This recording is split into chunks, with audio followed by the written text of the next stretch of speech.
I'd like to welcome everybody to our council meeting for this evening, April 4th, 2023. I'd just like to begin by welcoming our guests in attendance. Just prior to commencing the meeting, I'd just like to share a few housekeeping points. This is a duly constituted council meeting. As such, the audience is welcome to observe, but does not have the opportunity to interject on any matter before council. The discussions remain between council members, the invited guests that have been accepted as delegations, and staff when requested by the chair to provide information which will assist council. Additionally, by our bylaw, we ask you to refrain from making noise or engaging in conversation between one another while we're conducting the meeting. Thank you very much for being here this evening. I will open the meeting by asking Councillor St. Louis to offer the land acknowledgement. Thank you, Madame Mayor. Merci beaucoup. Je souhaite prendre un moment pour signaler l'importance du territoire sur lequel nous sommes rassemblés. La municipalité de Nipissing-Ouest reconnaît avec respect que nous sommes réunis sur le territoire ancestral des peuples Anishinaabe, sur le territoire traditionnel des Premières Nations Nipissing, Temagami et Dokis, désignés par le traité Robinson-Huron. Nous honorons leur lien historique avec le territoire et nous valorisons leur contribution considérable au façonnement et au renforcement de nos communautés. Ce faisant, nous réaffirmons notre engagement et notre responsabilité envers la réconciliation et l'amélioration de notre compréhension des peuples autochtones, locaux et de leur culture. Merci. Also, just one other note, if you could put your any cell phones or electronic devices on silent, that would be appreciated as well. As we begin, I'll take any declarations of pecuniary interest.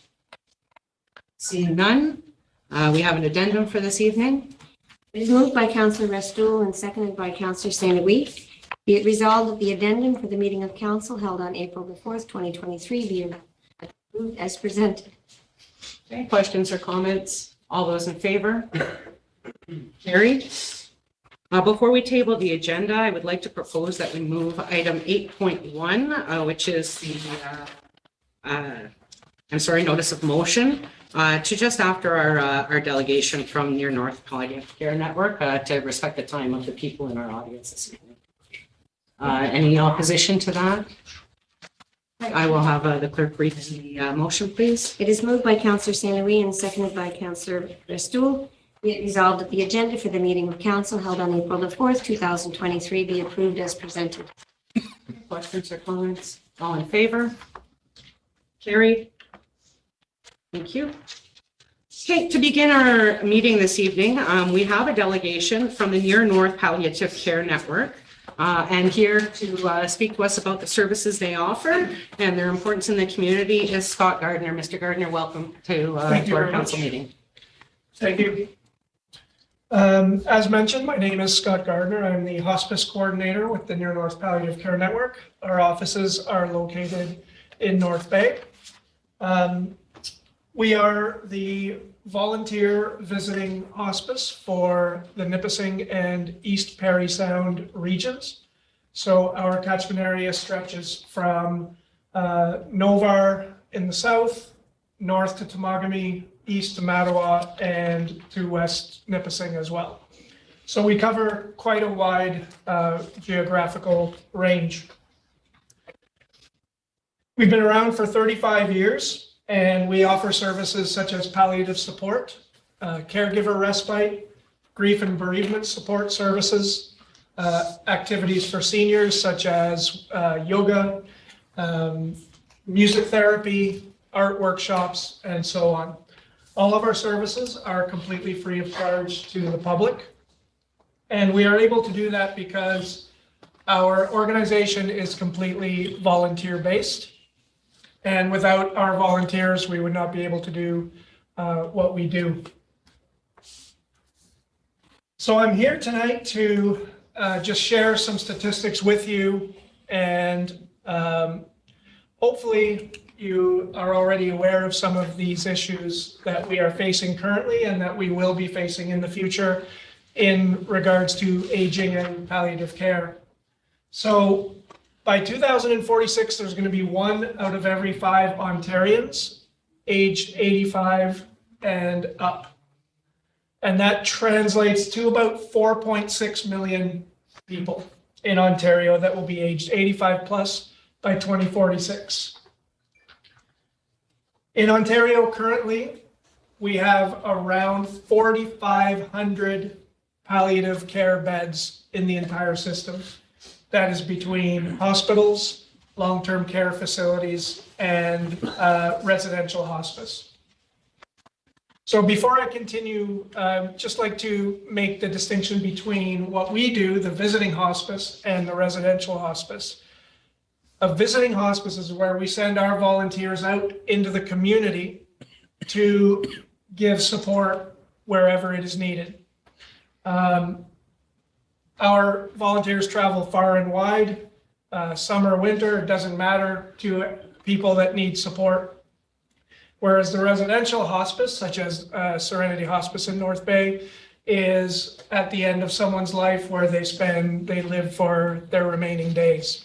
So we often get confused with Serenity Hospice, but we're two different limbs in the same kind of services. So as I mentioned, there are 491 hospice palliative care beds in the province and 4,000 hospital palliative care beds. By 2025-26, there will be 645 hospice beds. My executive director has a saying that she is very fond of using when she does this presentation: do the math. 4.6 million Ontarians, age 85 plus by 2046, 4,500 beds. Are those double beds? Hopefully, it'll have to be a lot more than that. So we're obviously facing a crisis in palliative care at the moment, and it's only going to get worse. So what can we do to help to stem the tide of this crisis? Our goal at the Near North Palliative Care Network is to make our training available to anyone that is interested in taking the training. We offer grief and bereavement support training. We offer palliative support training through HPCO, which is Hospice Palliative Care Ontario. And we offer training called NavCare training, which helps people to help their clients, their friends, their loved ones, their family navigate through their own illnesses, where to find certain services, and so on. So what we want to do is we want to get as many people to take our training as possible so that when the need arises in our communities, they will be able to step in, whether it be, as I said, for a neighbor, friend, family member, whoever it may be. And the benefits that this gives to the system by having this small army of people ready to help is, number one, it eases the burden on our already stretched healthcare system. There are statistics that show that visiting hospice reduces the number of ER visits and reduces the number of overnight hospital stays. It also, of course, lets the client stay at home for as long as possible, and who among us wouldn't prefer to be in our own home rather than a hospice or a hospital bed. The other benefit is to the caregivers. Often the primary caregiver is a son or a daughter of the person in need, and it can be a 24/7 job, which leads the caregivers to experience burnout, stress, loss of their job, loss of their social circle, and leads them to potential physical and mental illness as well. So our volunteers going out into the community to sit with somebody for a couple of hours while the caregiver runs their own errands or has a coffee with a friend or whatever it may be is a huge benefit to that primary caregiver as well.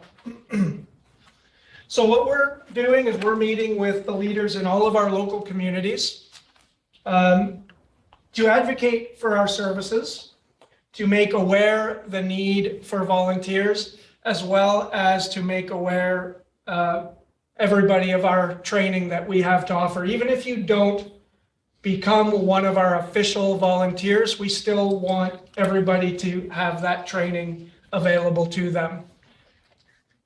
Ideal world, you would take the training, become one of our volunteers, and be out in the community helping.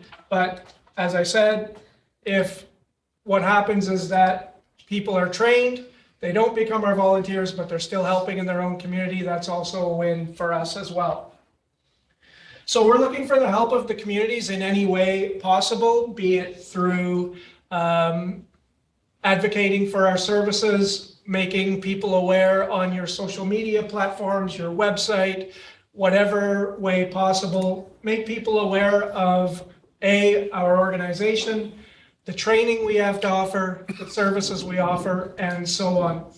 As we spread the word, and I've been to quite a few council meetings in our area, we are getting good reception. We are getting more volunteers, and we hope to continue that here in West Nipissing as well. So we would just like to maintain a dialogue, work together with the municipality in whatever way we can to get the word out, get people taking our training so that people are ready to help when needed. We want people to be part of a team whose mission it is to see that everyone can live and die with dignity and comfort and all the support that they need and deserve. So on behalf of my colleagues at Near North Palliative Care Network, thanks again for the opportunity to speak here tonight. And I would be happy to take any questions if anyone has any questions. Thank you so much for the presentation. It's very informative. I didn't know that your organization existed and how it was structured. So knowing that there are opportunities for members in our community to take advantage of the training and get involved in that manner is surely helpful. Are there any questions from our members of council? Okay, I have a couple. I always have a couple. For your volunteer recruitment, what kind of strategies and outreach are you doing in the communities? Like, are you already connected through healthcare providers, the hospital, the family health teams, or is that something that we can help? That is something that you can help with. We are in North Bay connected through the hospital there, a little bit in Mattawa as well, but that is definitely something that that you could possibly help with. Our main, we're getting, as I said, quite a bit of traction from attending these meetings. Sometimes they get covered in the media. There was a nice article in the Nugget in North Bay about a week ago because of my talks at some of the local councils. So, and then we do a lot on social media as well with paid advertising, and that has got us some traction as well. But we're always looking for new ways for outreach. Yeah, we have a very kind of well-connected healthcare center here. We're very fortunate in the fact that we do have the hospital, the Chateau, the family health team, the community health center, the Centre d'Alliance, and that also means that we have a lot of people who have experience in the healthcare sector, which I would think would be a great base of volunteers for your organization. And then you mentioned also that the training was available not just to people who are looking to volunteer, but also to primary caregivers to help them maybe manage the care of palliative or elderly family members or loved ones a little better. Absolutely, yes. Normally the training is just given to our volunteers, but we have sort of decided to open it up to anybody. Mm-hmm. Even if you don't become our volunteer, because we just want to make sure that people are ready when someone, because it's inevitable for all of us, I believe, that we're going to know someone, if we don't already or haven't already, that's going to need support. So if we have a whole bunch of people in our communities trained with that knowledge, our training is all online. Mm-hmm. You can do it in the privacy of your own home at your own leisure. There's no deadlines. You don't have to do it in a certain time. So it's very much sort of at your own pace and from anywhere, as long as you have an internet connection, you can take the training. So we're really hopeful that we can encourage as many people as possible to get involved with that. Well, I think what you're doing is excellent. I do have an email address here for you on the delegation form. That's the email address I can contact you. Absolutely, yes. Okay, so if you, for me personally, if you can give me a couple of days, I will try to reach out to some of our other community partners. That would be a good fit, and pass on some of the information that's been provided here. And hopefully we can help you reaching out into the community and gathering a base of volunteers that would serve us here in West Nipissing. That would be great. We do have some great volunteers that are here in West Nipissing, and we want to expand that number because one of our mandates for us to receive the funding that we do from the ministry is that if someone needs our services that isn't in our catchment area, we're supposed to provide those services. So we're stretching further and further out towards Sudbury now. And so the more we can build our volunteer base in this area, the better, for sure. Okay. And do you have service in, I speak with the mayor of French River on a regular basis. I don't know if you guys have gone that as far out as that. We haven't gone out there yet. Okay, well, Yes. I will pass your information and your PowerPoint presentation on to her as well and leave it in her report. So, That's great. Councillor Rivard, you had a question? Yeah, thank you. Thank you, Madam Mayor. My question is more in regards to the numbers that were presented. It was showing mostly for Ontario. I know like Northern Ontario has a aging population a little bit higher than Southern Ontario. So here, would it be more like closer to the 2 out of 5 would be? We have broken down those numbers, and it is, yeah, it's, like 1.5 in 5. Fairly close to provincial average, but a little bit above. So I don't.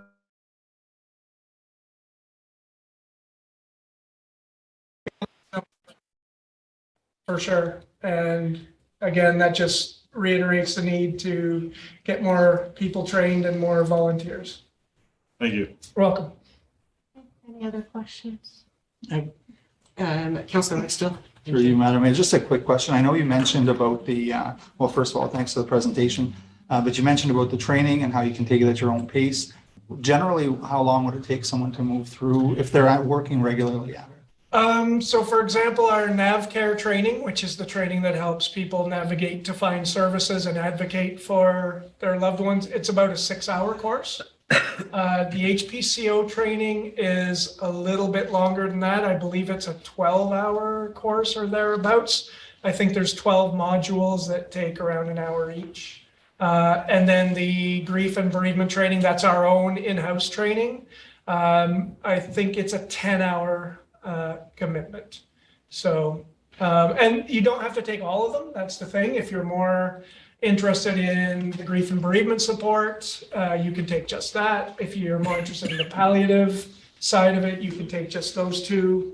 So you don't have to commit to all 3. Thank you. You're welcome. Anybody else?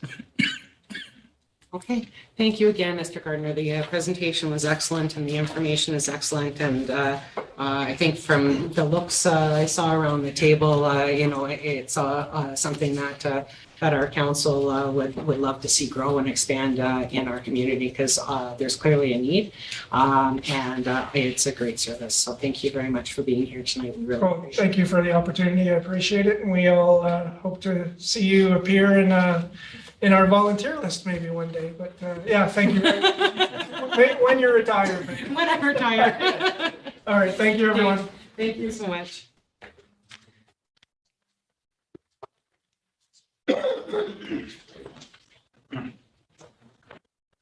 Oh, it is. Do I need to say something? Okay.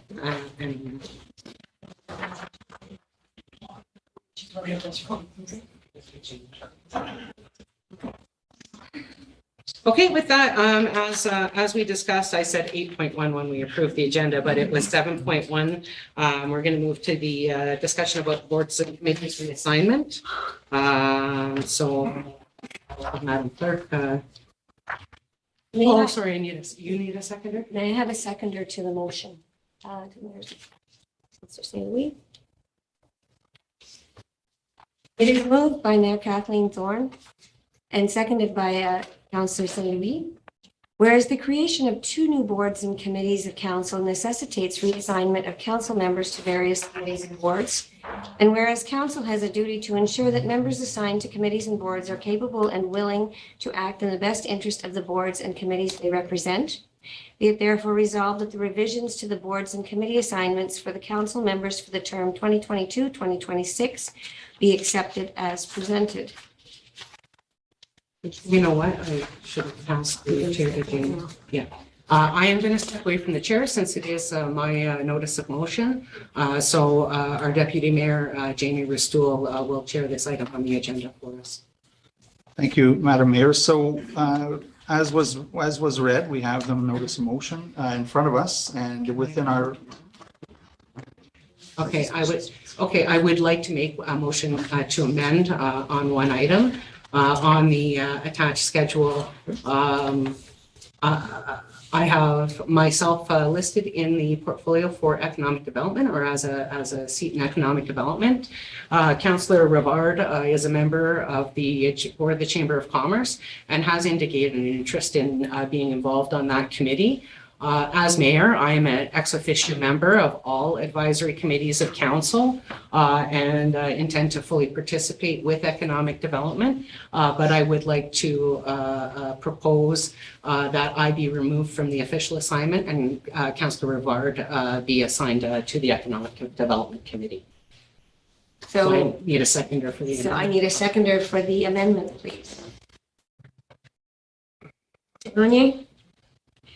So there's a motion on the floor to amend the notice of motion, which would change the assignment to the portfolio of economic development to remove Mayor Thorne and to add Councillor Rivard. Jim. All those in favor of the amendment? Of the amendment. You can. Very good. So back to the original motion. Back to the original motions back on the floor. So as mentioned and as amended, we have in our packages the updated committee assignments for our term of council. So you've all had an opportunity to review the document prior to the meeting today. So I will open the floor for questions or comments from members of council.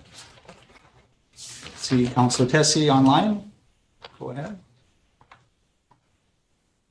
Thank you, Mr. Chair.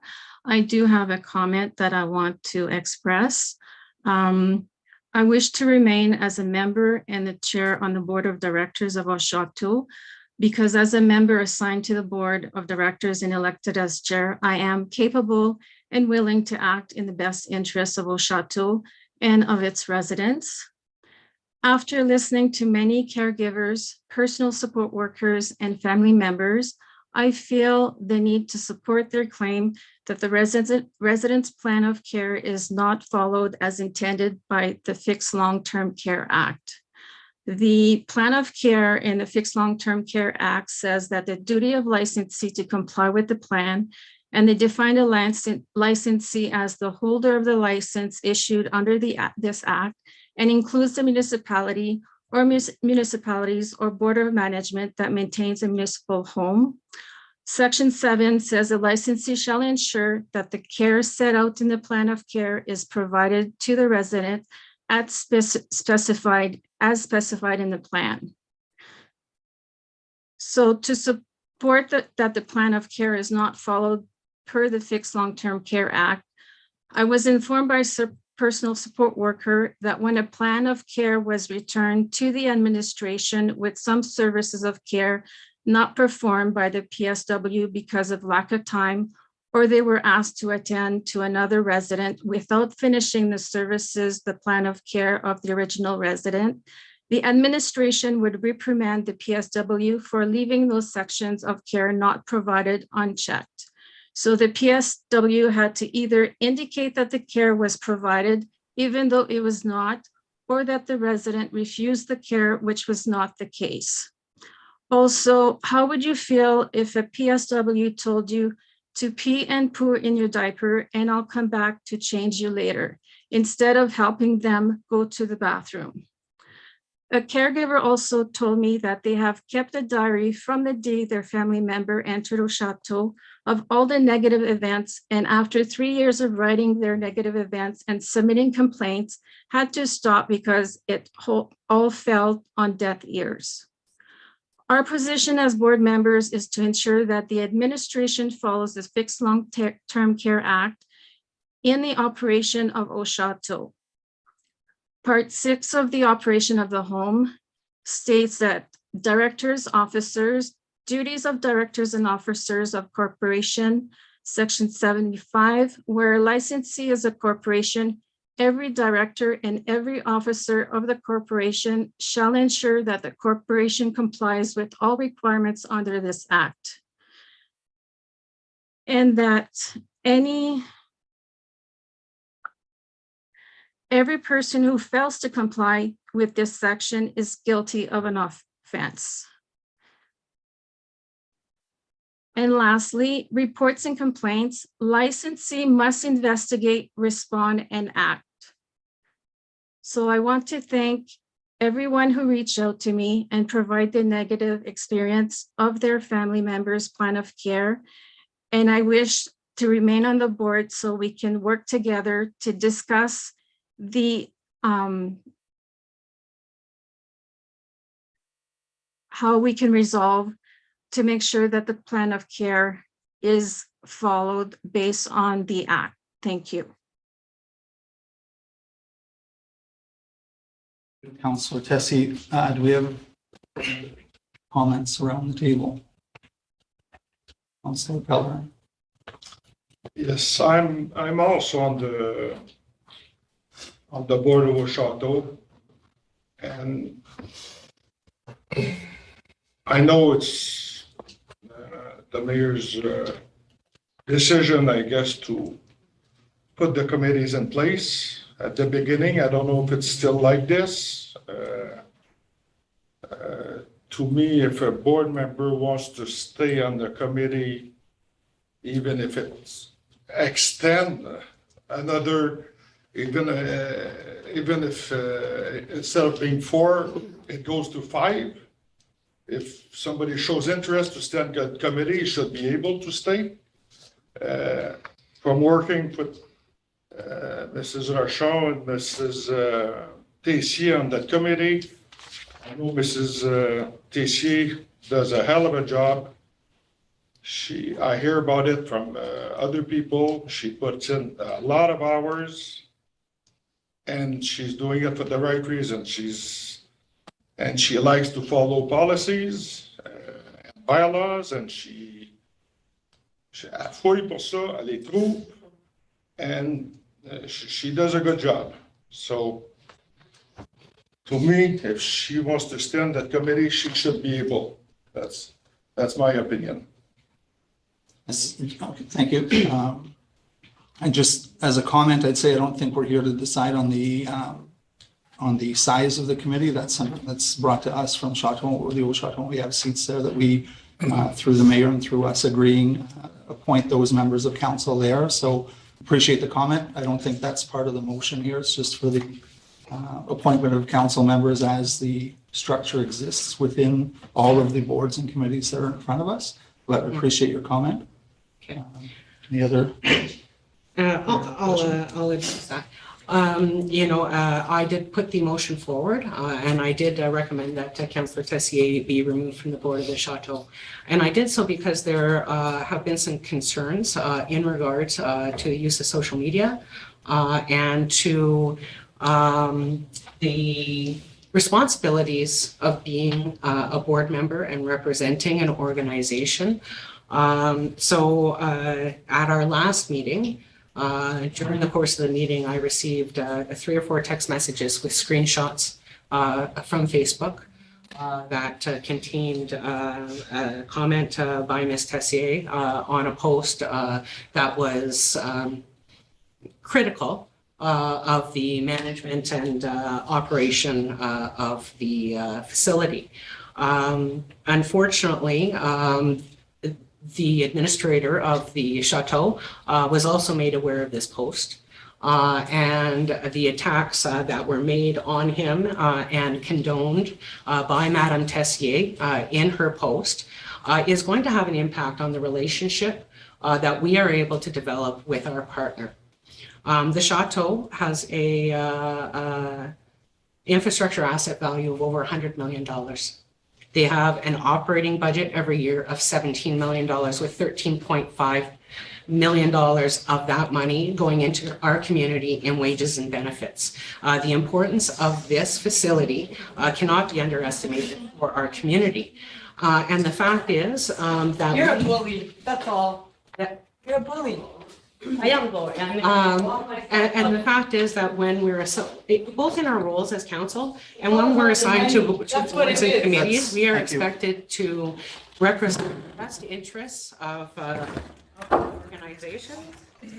And we have a duty, according to our contract, to discharge those duty in a manner that recognizes the fundamental component of the well-being of the community as a whole, and a regard for the integrity of our corporation and the boards that we sit on. And that is why I have made the recommendation to have Councillor Tessier sit on alternate boards where, you know, the conduct won't impact the relationship that we have with our stakeholders. Thank you. Because she's kissing someone. Thank you. I'd just like to remind those in the audience, as was stated at the start of the meeting, you're here as observers. If you'd like to chat or make comment, you can go into the lobby and make your comments there amongst each other. Thank you for respecting the decorum of the council chambers here that we're all part of. Any other comments, Councillor Reber? Oh, sorry. Well, is there anybody else who'd like to speak before we go back into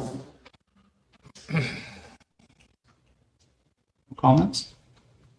I'll wait for mine for the end as I'm chair, and go ahead, Councillor Tessier. And I'd just like to respectfully remind that we're talking about the composition of the board, not so much the activities that happen at the Old Chateau. That's something that's the function of the Chateau board for So when are you gonna talk about that?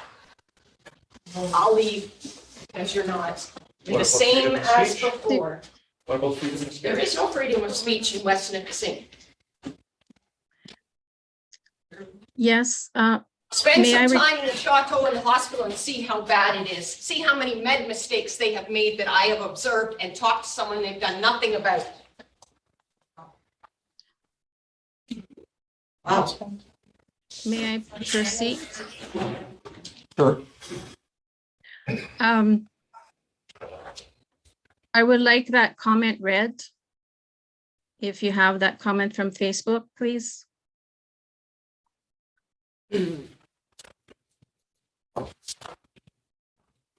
Okay. So the post was shared on your council Facebook profile page with information about I believe it was the flu policy. There's a series of comments that are derogatory towards administration and other board members. Were they And Mike? the Sorry. comment that you made was yes, and yes, in agreement, I'm assuming, with the comments above. And I wish there was a magic wand. I am meeting with Mr. Dupuis today or on Friday about my role as chair. Hopefully I can show him my power over his position. Thank you. And that's the only comment. I didn't agree with the other comments that were on the post. And that comment was deleted afterwards.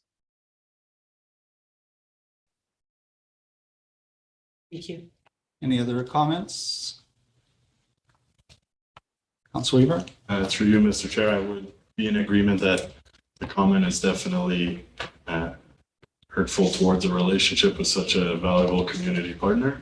And I believe maybe, I don't know what discussions have been made throughout, but I do understand that it's difficult to accept that someone would like to be on a board where there's some sort of disconnect like that. I know myself with my boards that I sit on, and when I speak with either the directors or such, I wouldn't bring that sort of tone to the public. Maybe I might say it to, Mr. Poulet and I might disagree on some things when we discuss some things in regards to community services, but I believe that there should be some sort of social media, and we must follow our social media policy to try and remain professional within those avenues, and that's my comment on that.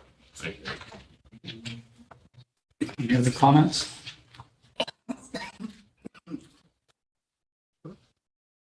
Oh, yeah, she's, heard the comment. It's, I don't know, it's not the end of the world. It's, she made a mistake. We're all new at this.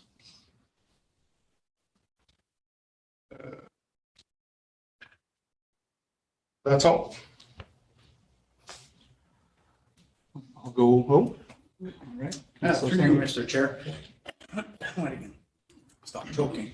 I understand where Councillor Pellerin is getting at, and I understand with Councillor Tessier and the fact that she retracted her comment and she feels bad about it. However, at the end of the day, as council members, we are not here to overpower anybody of the community.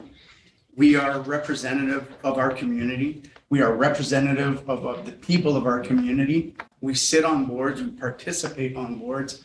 We are not above anybody else on those boards.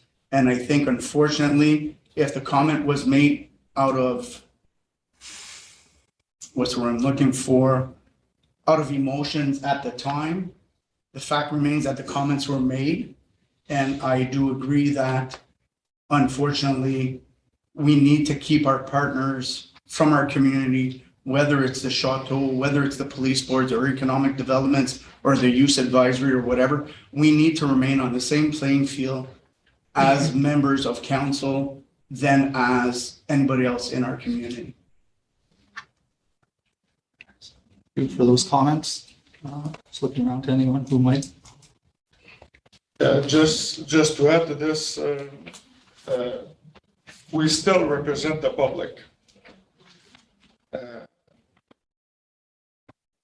At this table, we represent the taxpayers. At the Haut-Château board, we represent the people living at Haut-Château.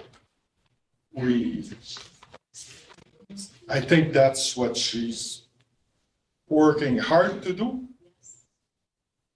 That's all I got to say. Thank you. Any other comments or anyone who hasn't had an opportunity to share any comments yet? No? Okay. So I'd like to share my comments as well as chair. I waited till the end, making sure everybody has their first, second, or third opportunity to share what they'd like to share.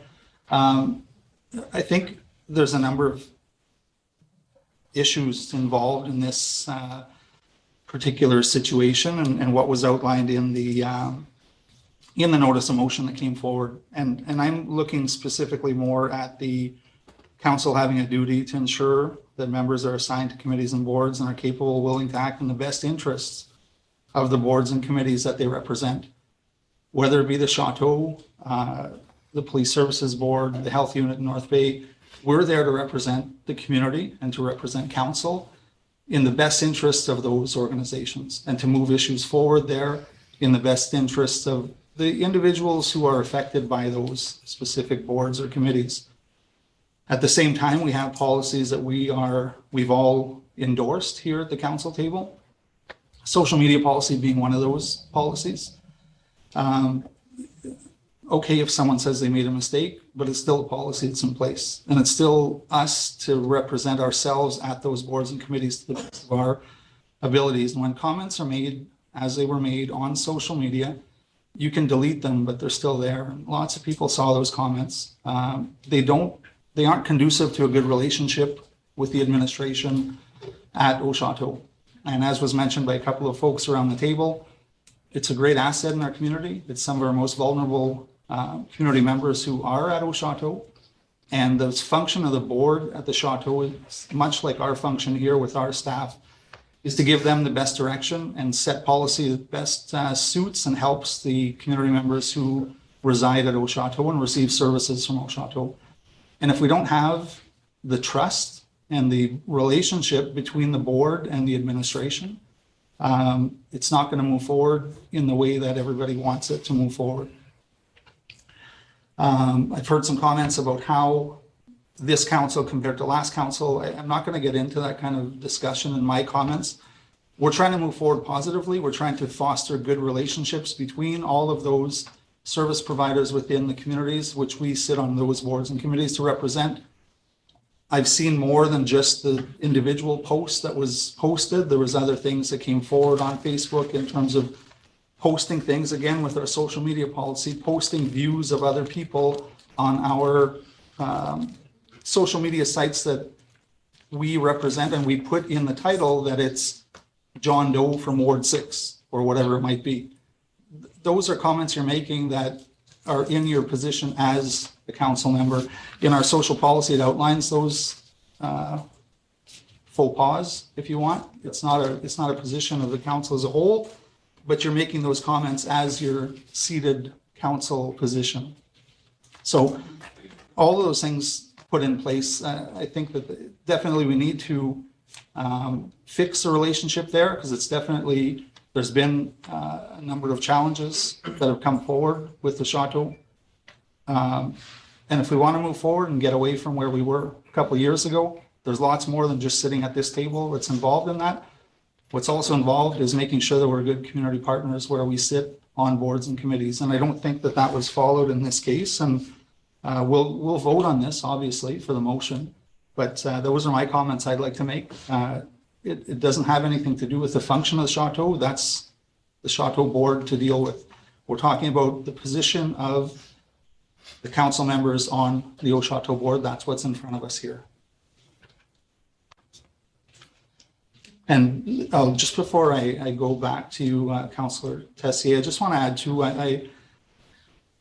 I appreciate sitting at this table, and I appreciate when comments are made around the table when we have people who come to visit or we're having discussions on specific issues. And I know often I've heard that, you know, I have experience. I'm not an expert by no means. I do have some experience. I've sat on boards for 11 years, and I've never seen this kind of action towards comments made towards administrators sitting on our partners' organizations. And it was very disappointing to see that kind of comment being made on public social media from a representative from council on one of our largest community partners here in West Nipissing. So I'll go to you, Councillor Tessier, if you have any other comment related to the motion. No, I just wanted to request that the vote be recorded. Thank you. Okay. Any other comments before we go to vote? I'll turn it back to Madam Duchamp for the recorded vote. Okay, did you want me to just quickly read the motion? It is moved by Mayor Rochon and seconded by Councillor St. Louis. Whereas the creation of 2 new committees of council necessitates reassignment of council members to various committees and boards, and whereas council has a duty to ensure that members assigned to committees and boards are capable and willing to act in the best interest of the boards and committees they represent, be it therefore resolved that the revisions to the boards and committee assignments for council members for the term 2022-2026 be accepted as presented. Amen. I'm here. Thank you, Madam Mayor. Councillor Courchaine. Yes. Councillor Gagne. Yes. Councillor Nickel. Yes. Councillor Perrin. No. Councillor Restoul, or Councillor Rivard. Yes. Yes. Councillor St. Louis. Yes. Councillor Tessier. No. Councillor Restoul. Yes. Mayor Rochon. Yes. Carried. Thank you. That means when the mayor screws up, we'll throw the mayor underneath the bus too. Right? So be careful what you say, Mrs. Mayor. It might bite you in the ass. Yeah. Do we want to What's that? take a break? We'll be watching. We'll continue on with this. Okay, there is still a meeting on, so we're going to resume to the next item on the agenda and enter into our committee of the whole portion of the meeting. The first item under general government is the. Working for Klaus Schwab or what? Would you like, if you'd like a couple minutes to gather your things and leave, if you'd like to stay, you're more than welcome, but we do ask you to follow decorum and act as observers. Pardon me? I think the public should have a vote on this. Yeah. Okay, so next we have a tax ratio presentation. I believe there is a staff report in the packages. Yes, there is. So with that, I will pass it to our CAO, Mr. Barbeau, for a quick lesson on rates and ratios. Or ratios. Thank you, Your Worship. Given the fact that our Director of Corporate Services and Treasurer has made this presentation so eloquently for the last 40 years, I'll pass it on to Ms. Craddock to make the presentation. Thank you. So you got through budget and you probably thought that was the heavy lifting, but we've got 2 more stages to go before we actually get to the end of the year. So as we work through the budget process, what we end up setting is the tax levy. That's the amount of tax that we need to go and collect. And then we have to take a look at how that tax is then sort of distributed amongst the property classes within West Nipissing. And so that starts with a discussion on ratios. So at the first part, we talk, that's how our ratios work. And if you are, sort of wondering what the ratios mean, it's sort of like a multiplier. So if our tax rate is 1.1%, and you can see the multi-residential rate is got 2 there, it means 2 times that. So if our tax rate was 1.1%, then the multi-residential tax rate would be 2.2%. And so these are just sort of how you multiply from what the residential tax rate is to distribute the tax across the property classes. So, and this is one of the things we have to look at every year. So there's the list of sort of the property classes, and these are property classes that we're required to have by the province. There are optional ones. I have put one of our optional ones in there. It's the large industrial, and I'll talk to everyone sort of at the end of that. It's not one that we usually look at, but it has sort of come up recently. So then when we look at what our rates are, the province says, that's fair enough. That can be what your ratios are, but they would like municipalities to start to move towards what they call the range of fairness. And so that's the bottom of that first page. And so as MPAC takes over the assessment and runs the assessments, the idea is that the difference between different classes is actually captured by how a property is assessed, which is why you see that a lot of the province has pushing for that range of fairness to be almost a 1-to-1 in a lot of things, because the thought is that assessment captures the difference. But the province has left it to municipalities as far as where you sit within that, which is that range of flexibility. So if your rates are above that range of fairness, we're allowed to keep them there. So you can see that we've got a few with our commercial and industrial pipelines that were sort of outside of that range of fairness. And the province isn't going to force our hand on coming down, because they do allow that municipalities have got different economic situations. They've got a different mix of property classes, that all municipalities are made up a little bit differently.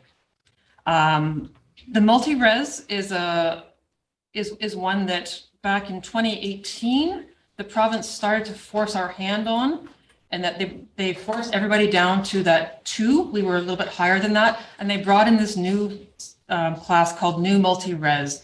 So multi-residential properties built after, I believe, May of 2017 are just a 1-to-1. So they get taxed the same way as a residential property does.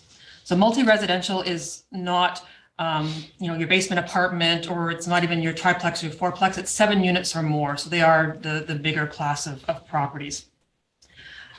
So you see, we've got some room to sort of play there, but that's where we are. And we have been status quo since, what did I go back to? So multi-res came down in 2018, and commercial last came down in 2015. So we've been kind of the status quo for a while. And we have the, benefit in some ways of being a community that is largely residential assessment.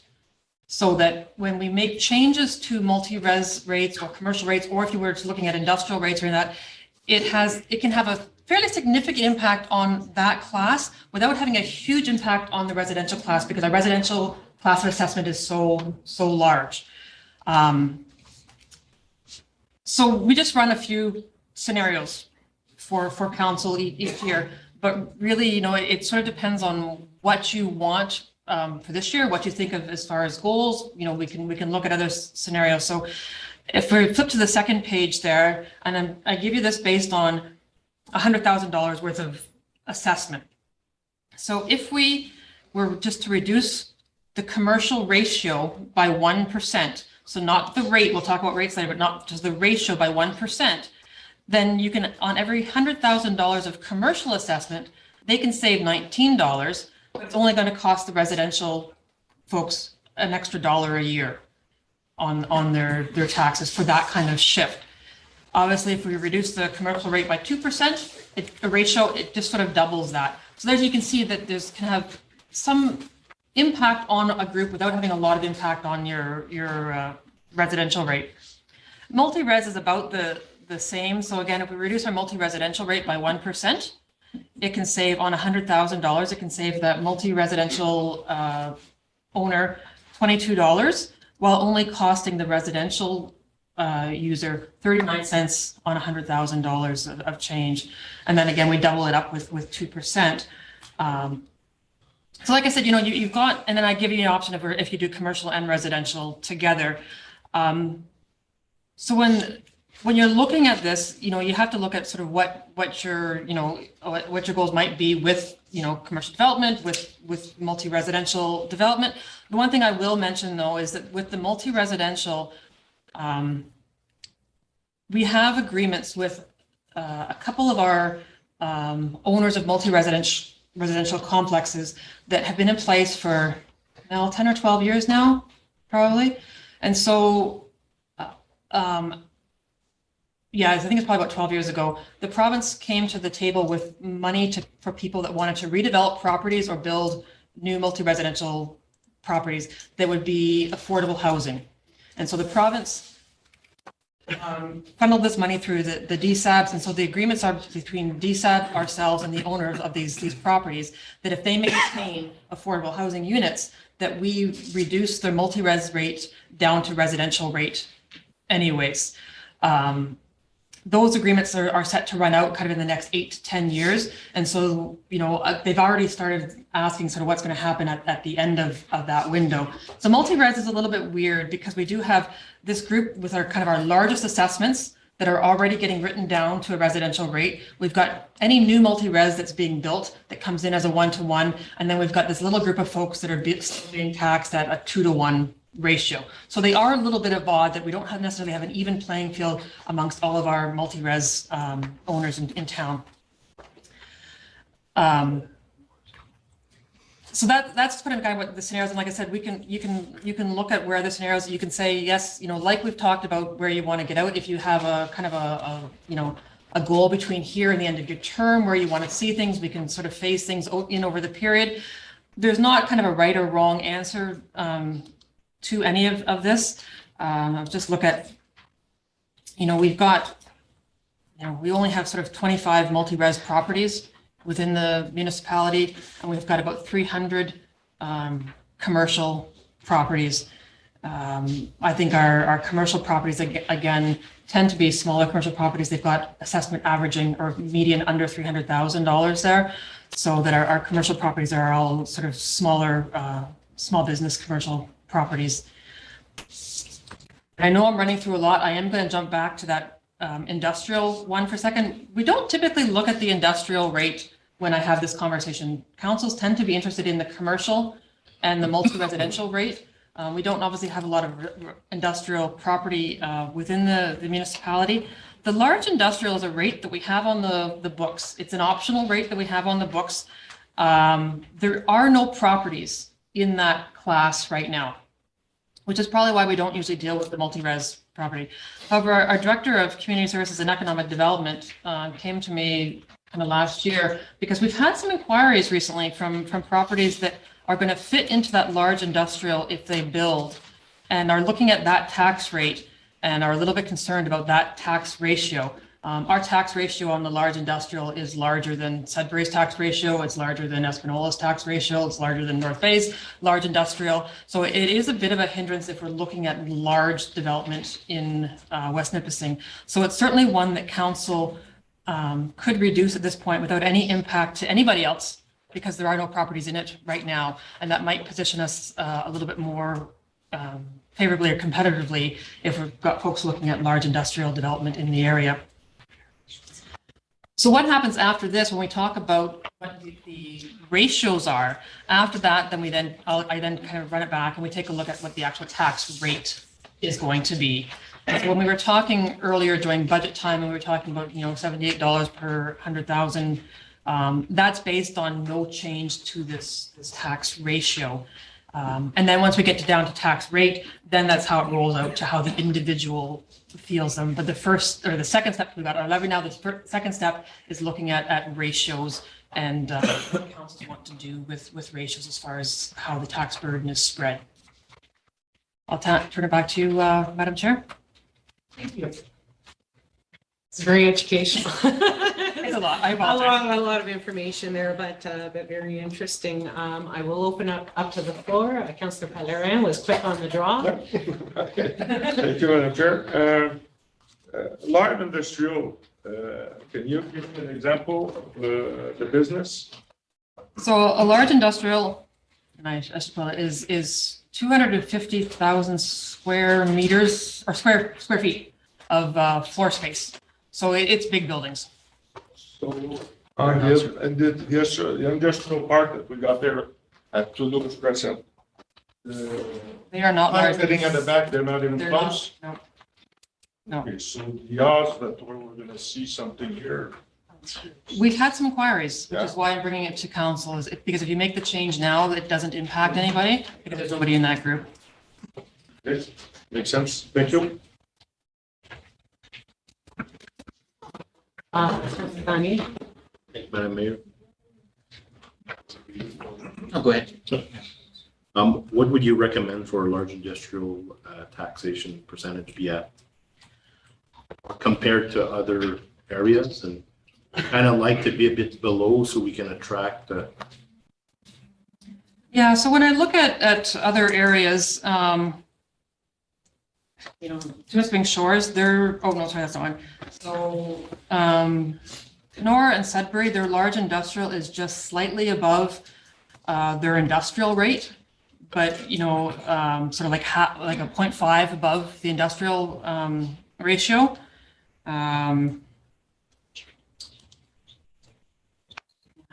Espinola is a little bit more than that. So, so if our industrial ratio is sort of that 1.4,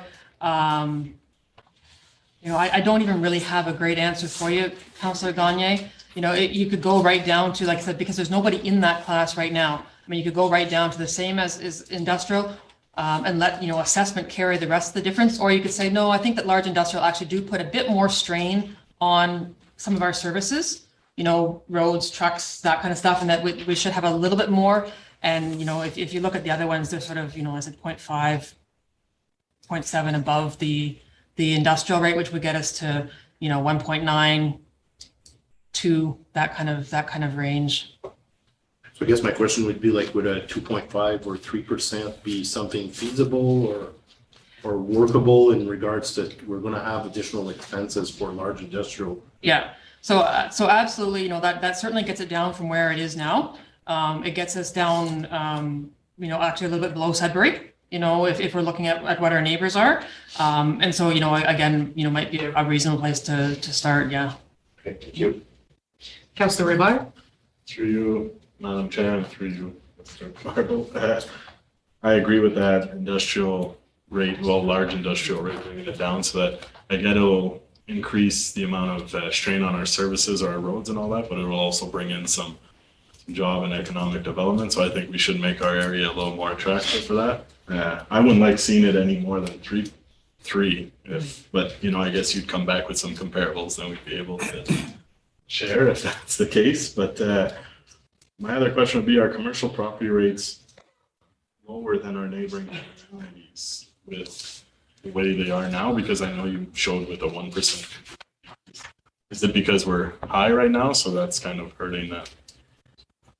If I may, Madam Chair, it's actually just because these are sort of where, when council looks at alternatives, they look at alternatives. So if I look at ratios, not necessarily the rates, because the rates are then based on what their residential rate is. But if I look at ratios, we're about in line with North Bay. We're higher than Elliott Lake, higher than French River. I'm not sure how much commercially have either. I guess they've got lodges there. Lower than Sudbury and Temiskaming Shores. So, we're in the ballpark. We're in the ballpark, absolutely. Yep. Thank you. And yeah, I meant ratios. Sorry. Yes, yeah. I actually even do the same myself sometimes. Yeah. Councillor St. Louis? Thank you, through your worship. I guess it's a two-part question. By lowering this rate, because there's nobody in it, it won't affect anybody else, correct? It won't Correct. affect- Okay. So my second question then is, who determined this rate at the start? Where did they get this number of 6.7 and why so high? So in my mind, I'm looking, that number is there for a reason. So for us to go drastically from 6.7 to 1.9, 2.2, 2.5, whatever, who determined that number initially, even though it was non-existent? Were we hoping for something that we could just hit them? Well, it did exist. Yeah. Warehouser, Abitibi, Maplo. Oh, okay, so that number comes So there was from an where? industrial rate, and typically these rates are reflective of the kind of the difference necessarily between,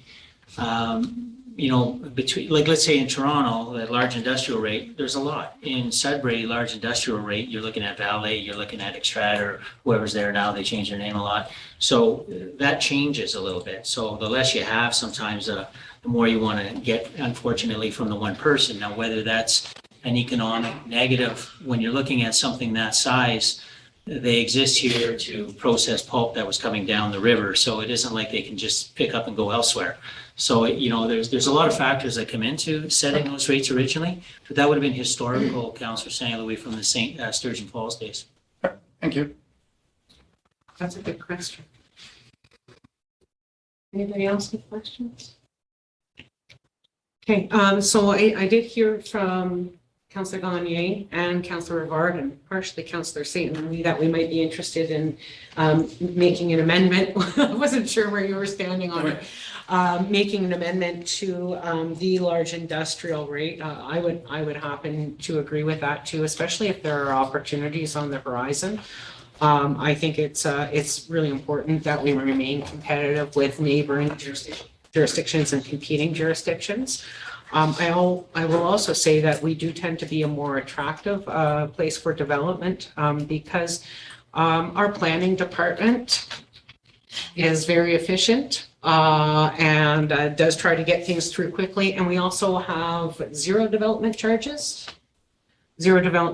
which when people are looking to build new things in the community, it really puts us ahead of the competition. So if we already have those types of policies kind of set up through planning that we want to try to be investment friendly and development friendly. And then on the other hand, we have this out of whack large industrial rate, we're kind of playing against the assets that we already have within the system. So I would, sorry, I'll just finish what I was saying, Councillor Pellerin. I would tend to agree that, especially since it has no impact on anybody in the community currently, it's not going to change anything for anybody, that now would be the time to do it if that's council's will. So, Councillor Pellerin?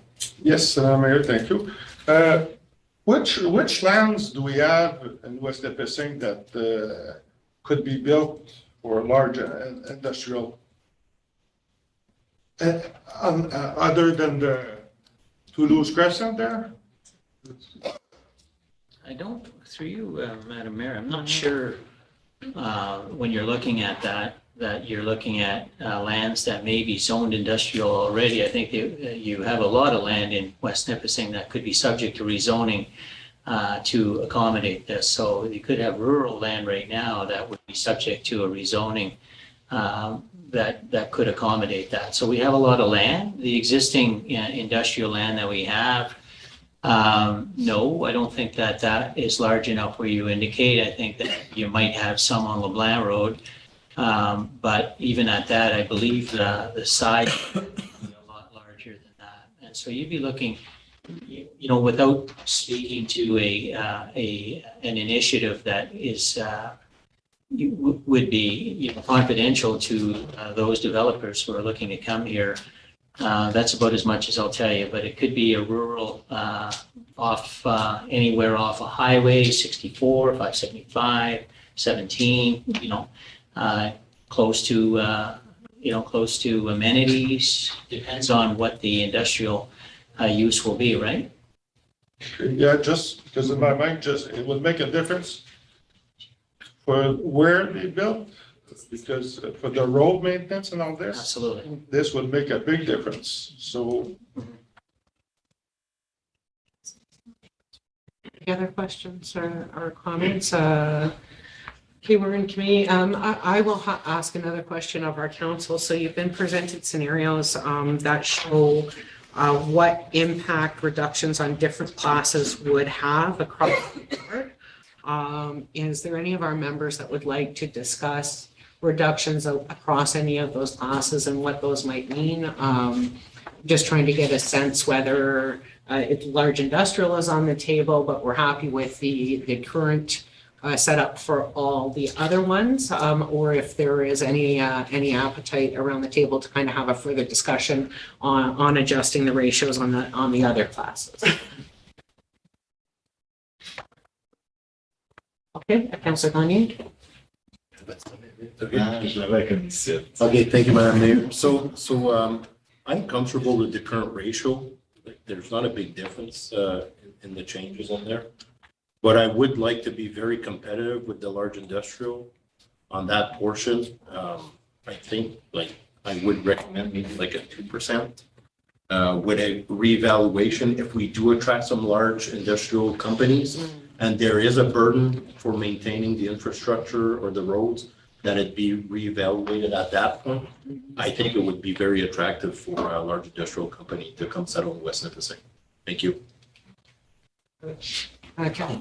Sorry, Councillor Rivard, thank you. To you, Madam Chair, I guess the one recommendation that I heard through the presentation was the large industrial coming down, and then you're bringing up if we had any ideas on anything else. Did you have any other recommendations for the commercial, multi-residential, or you thought that those were fairly competitive? Or?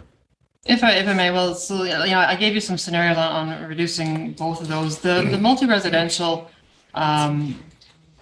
when you look at comparators, you know, everyone was forced down to 2 back in for the ratio back in 2018, with a few exceptions based on how their overall assessment ran.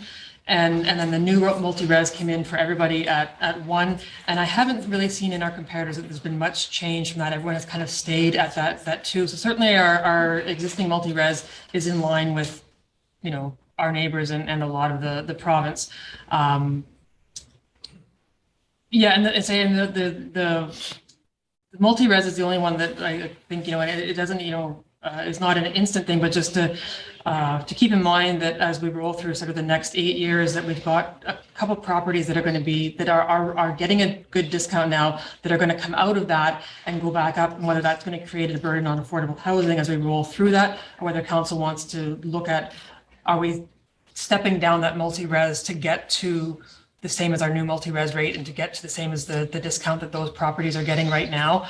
But it really is, as you said, you know, we're certainly in line with what our neighbors are on those 2 ratios right now.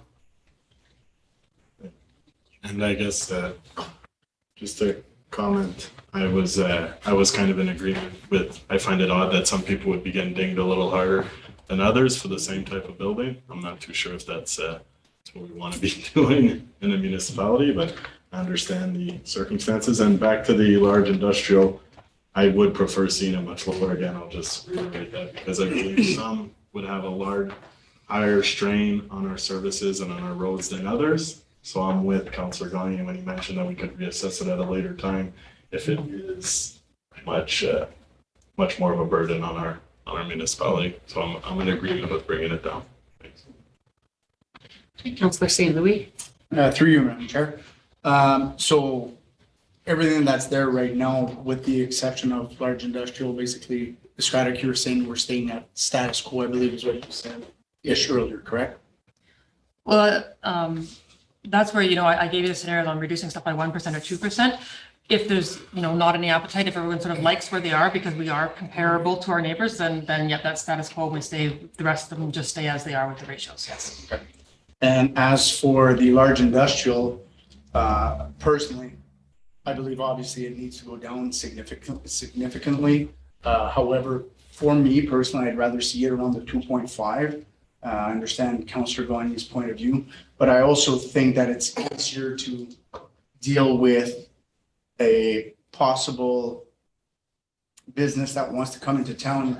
And it's easier to tell them at some point that we're going to go down 0.5 than tell them, by the way, we need to go up 0.5 because you're destroying these roads and you're doing this and you're doing that, right? So I'd rather see it there. Plus, we're also offering no cost for building and all that stuff. That's just my personal opinion. But I mean, it's not much of a difference from 2 to 2.5.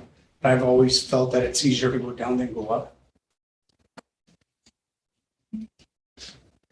I'll just respond to Councillor St. Louis. I tend to think along the same lines as him, like 2, if we're at 2 and then we need a little bit more money, we can just put it up.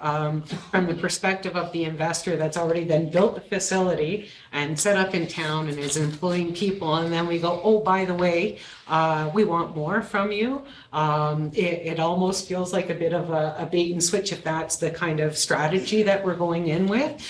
So I would prefer to, it's just my opinion, start at a 2.5 or a 2.75 where we are lower than Sudbury. Do you have North Base, a large industrial? I actually don't have North Base here. Okay. They may not have a separate class. It is an optional class, yeah. Okay, so, I wouldn't want to have an investor come, create jobs, build in the community, and then us have to, assess what kind of services they're using and how much strain they're having on our assets, and then go and then try to get more out of them and have that affect the relationship between the municipality and a large employer, a large developer. So, but I'm absolutely in agreement that it should come down, and where we land is absolutely at the will of council. I would also just like to talk a little bit about, or ask a couple of questions about the multi-residential class. So I'm just going to maybe repeat some of the information you gave me, so I make sure I'm clear. So the multi-res applies to 7 units or more on the same parcel. Yeah. Okay, and anything built after 2017 falls at the same as residential at a 1.0. So it's only the pre-existing multi-residential properties that have the double hit. Okay. As Councillor Rivard said, I do also find that there's a little unfairness built into that. And especially when you look at if somebody owns a multi-residential property that was existing before 2017 or was built in 2000 or was built in 1980, they also have the additional costs of trying to upkeep and maintain an older building to keep those housing units in the inventory. And so I personally, in order to help the people who do have those units, therefore, we all know we're extremely short on rental units in the municipality. I would actually be in favor of making a reduction to multi-residential to try to help the developers there, or help the owners there who are offering those properties. So, and then anything new is at 1. Correct. And we can't go down from that. You actually can. So, again, when you look at the province's range of fairness, they're suggesting that a 1-to-1 for residential and multi-res is the correct place to be. You can go lower than that.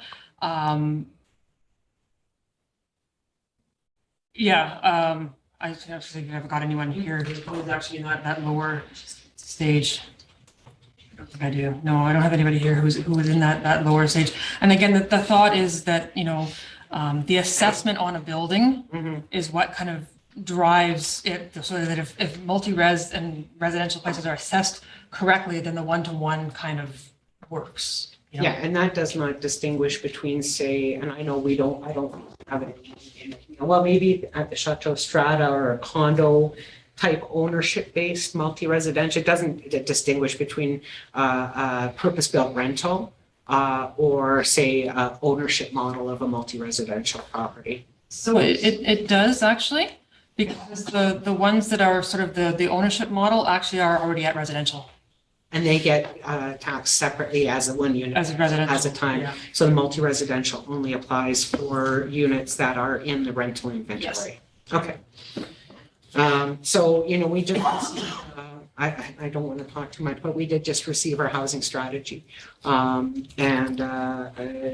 If we were looking to try to set policy that would be more attractive for development and develop purpose-built rentals within our community, that's another thing. So, these discussions are very policy-based. What do we want to do? What are our goals that we want to accomplish? If we want to accomplish more rentals and we want to attract large industrial development, then we do this. So just kind of throw that out there, that might be another option to consider for how we go about meeting some of those goals.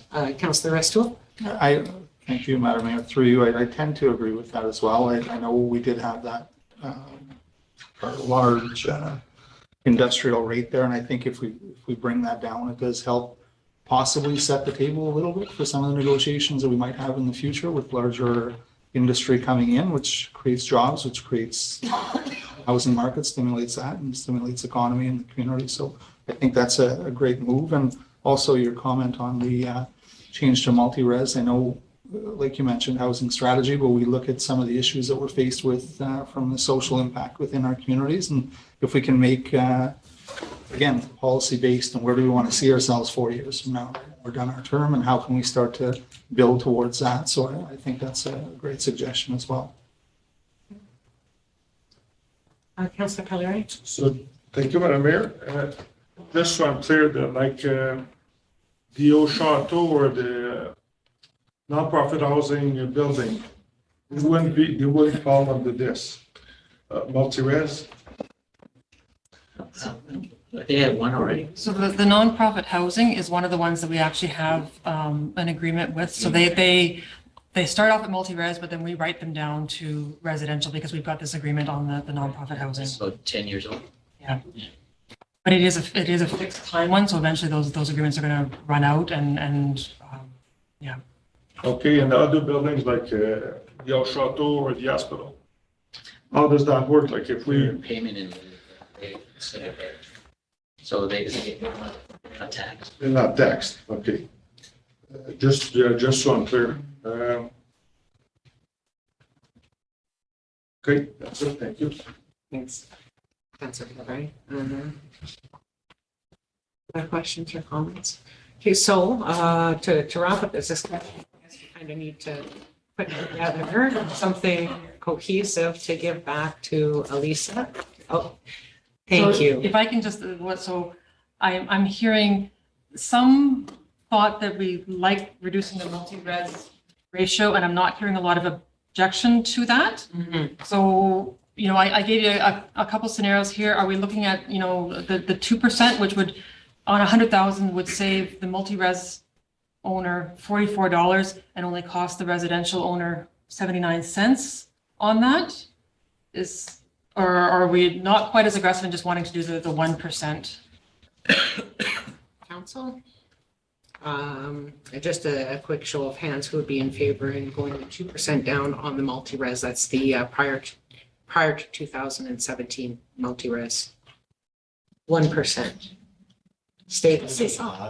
Yes. Councillor Rivard. So that 1% and 2%, which one is that it's a one-to-one similar to residential? Oh, okay. That's what I kind of was looking Sorry. for. Like, would we just bring it back to one-to-one? So actually the 1% is reducing the ratio by 1%. So it takes the ratio from a 1% reduction takes the ratio from being 2 to being 1.98. So we're still a ways off from that 1-to-1. And then so the reducing the multi-res by 2% takes it down to 1.96. So it's still, like I say, it's just sort of small movements that you've got there.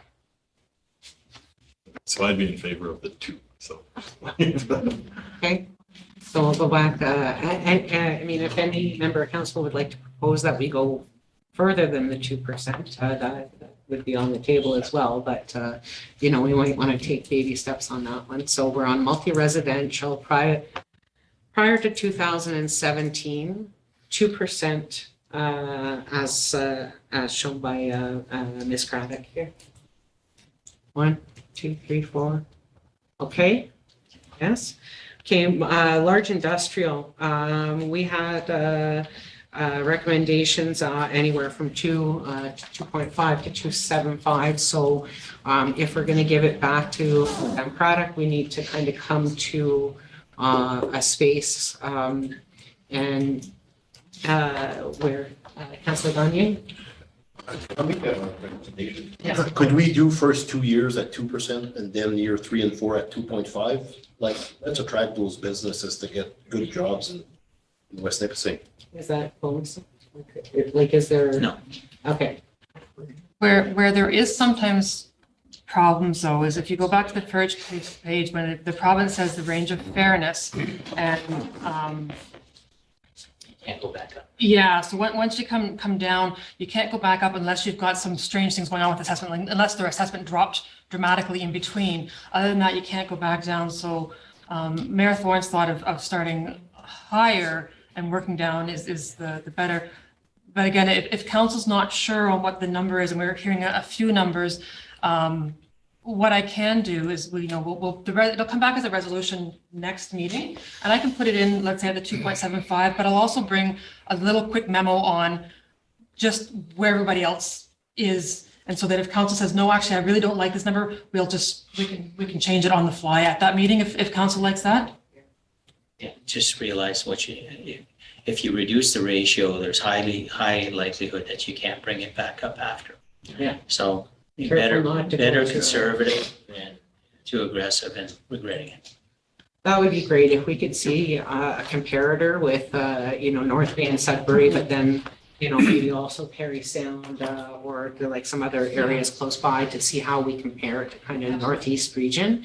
When it comes back next week as part of our regular meeting, we can just have a discussion and look at that before we go forward. And I would imagine, we're doing this now as part of budget process, but because this tax class doesn't actually impact anybody, could it not come back in August? Like if we're like, oh, I really don't know, let's get more information. I'm just saying, could it not come back and we can change it anytime before somebody builds? And so we have to provide our ratios to Opta and Impact. Okay. So now is easy. If we do it later, it'll impact next year. Yeah. Okay. That's okay. Councilor Feller. Yeah, plus we should do it as soon as we can. If there's somebody interested in building something, we know what to expect. And then the last item that we kind of discussed, which I had brought up, was the new multi-residential. And that right now is on a 1-to-1, but we can go lower if we wanted to. And it could be a strategy to attract purpose-built rentals and development of rental housing in the municipality. I don't know what difference that would make, because we don't have kind of an example that shows what happens when you go on, like you can go under 1. If I may, so you can go under 1, and because the fairness is still that 1-to-1, you could come back later on that one. Okay. We only have one property in the new multi-res at this time, so it is really sort of forward-looking. Mm-hmm. And again, when we had that presentation on the housing study, they also talked about some other possible avenues for attracting residential, such as kind of like the CIP for residents, that I actually haven't looked at. And so I don't necessarily want to advise you to say, yes, drop the new multi-res ratio when we haven't looked at all the All other the issues. strategies. Yeah. And it's something that maybe once we have an opportunity to digest all the information, because I mean, the housing strategy documents are long. And there's a lot of stuff in there. I had seen something online, in regards to Sudbury, doing a CIP on their employment lands. And I had the same thought, like, if we use the CIP, community improvement program. So that's where we can actually build in kind of incentives to specifically spur certain types of development. And it makes sure that those incentives are evenly applied and not just applied to one developer. So it's a program you develop.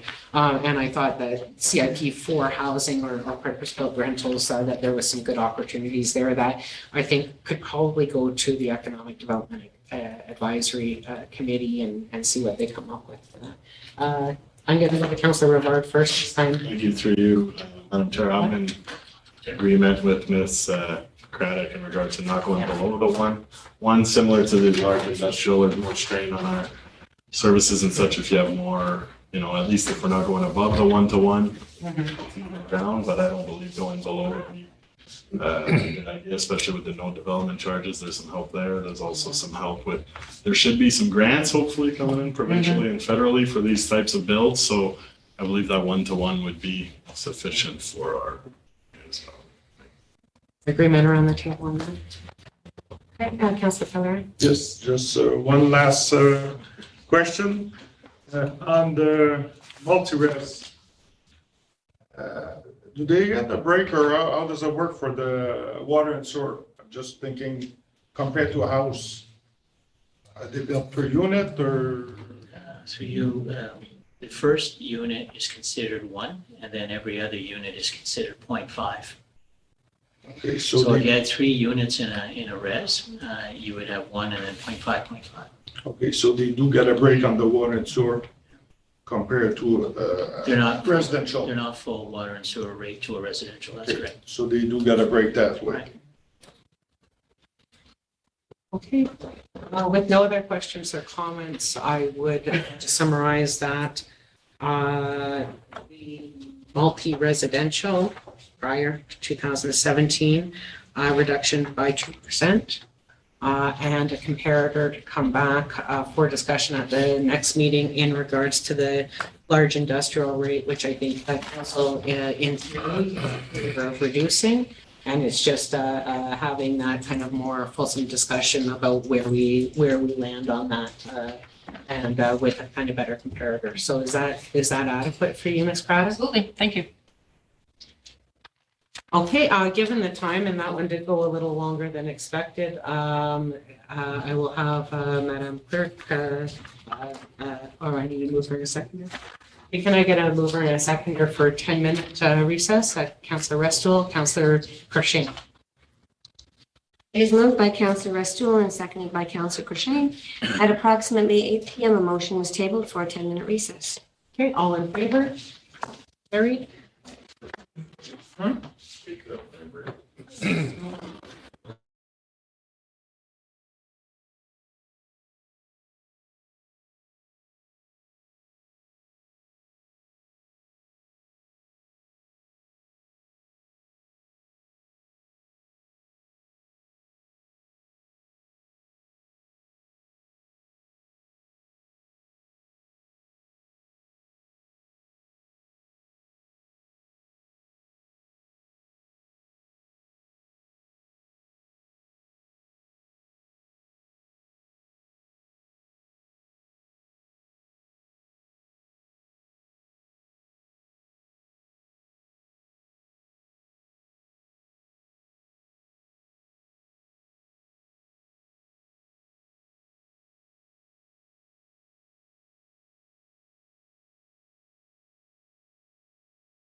Hi, welcome back.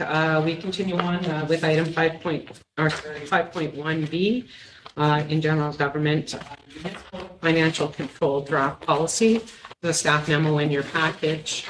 And again, I will pass that to Mr. Barbeau to speak to it, please. Thank you, Your Worship. As you see before you, we have a draft financial control policy. You know, there's been different comments at different times with respect to, you know, what we do to ensure financial accountability. And there are a variety of different reports and a variety of different things that we present. Some of what was suggested is not on. I'll just keep talking. So some of what we, some of what was suggested really doesn't offer a lot of control, but I will pass this along to Elisa or to Ms. Craddock to just go over the document. The statutory duty of the municipal act is to ensure the accurate and control of the municipality. So, Ms. Craddock. Thank you. So what you have is actually just sort of a formalizing of what process is already in place. So this is largely the process that we follow, and it's just sort of documenting it, so that council's aware, so that, that we have sort of a clear path on how things are, how things roll. So you've actually now been through the budget process. So you've seen the budget process. So it talks about how the budgeting goes on in behind the scenes to get to the document that comes to you. It talks about, so there are some synergies between this document and our procurement policy in a few places. It talks about spending before budget approval. So this allows, our managers and to continue to spend on normal operational type activities before the budget is processed. And within our procurement, it talks about, up to 50% of last year's normal expending. So it just sort of covers those things, but also says none of that new stuff, guys. You can't get into any of that new stuff until it approves those new things and approves the budget. So it just sort of encapsulates that. Again, emergency spending sort of follows along the lines that come through with things that happen within our procurement policy. There's authorization for the CAO to authorize emergency expenditures. This then just sort of says that yes, and absolutely, when those things happen, we're going to report back to council so that council knows what's going on and there's not these mysteries out there on these types of items. And then it runs through, a little bit about, the funds that can be used, the fact that we're required to budget, that we stay conservative on things. You're not going to get a budget put in front of you that says, I think that we can get $4,336,000 in gym memberships this year, that we stay conservative on those ones that have the variable sort of costs to them. And then it talks about financial controls. And again, this is sort of just a formalizing of what goes on within the department, so that but put some limits on it as well. So, if budget lines are running over, I'm absolutely having conversations with managers. They absolutely have to come in and have a talk with myself or with Jay about where overages are and what happens. And this just sort of outlines then how the feedback to council comes on things when we've got budgets going. It talks about when we come and do reporting to council on budget to actual variances. So again, it just sort of encapsulates the process that we've already taken into a formal document so that everyone is aware of what the expectations are. Signing authorities, that goes again with our procurement, and within our procurement, it talks about different levels, and some of those levels can be delegated. So we do keep lists of if the director of community services has delegated a specific amount to a manager, then we do keep track of who's got what authorities or that delegated authority in there. So really, like I said, it's just sort of a formalizing of our procedure into a policy, sets some expectations on sort of all sides for it. It's just a good document to have that we have sort of been missing this formalization. I'll turn it back to you, Madam Chair. Thank you very much. It's a very good report. Any questions from our members of council?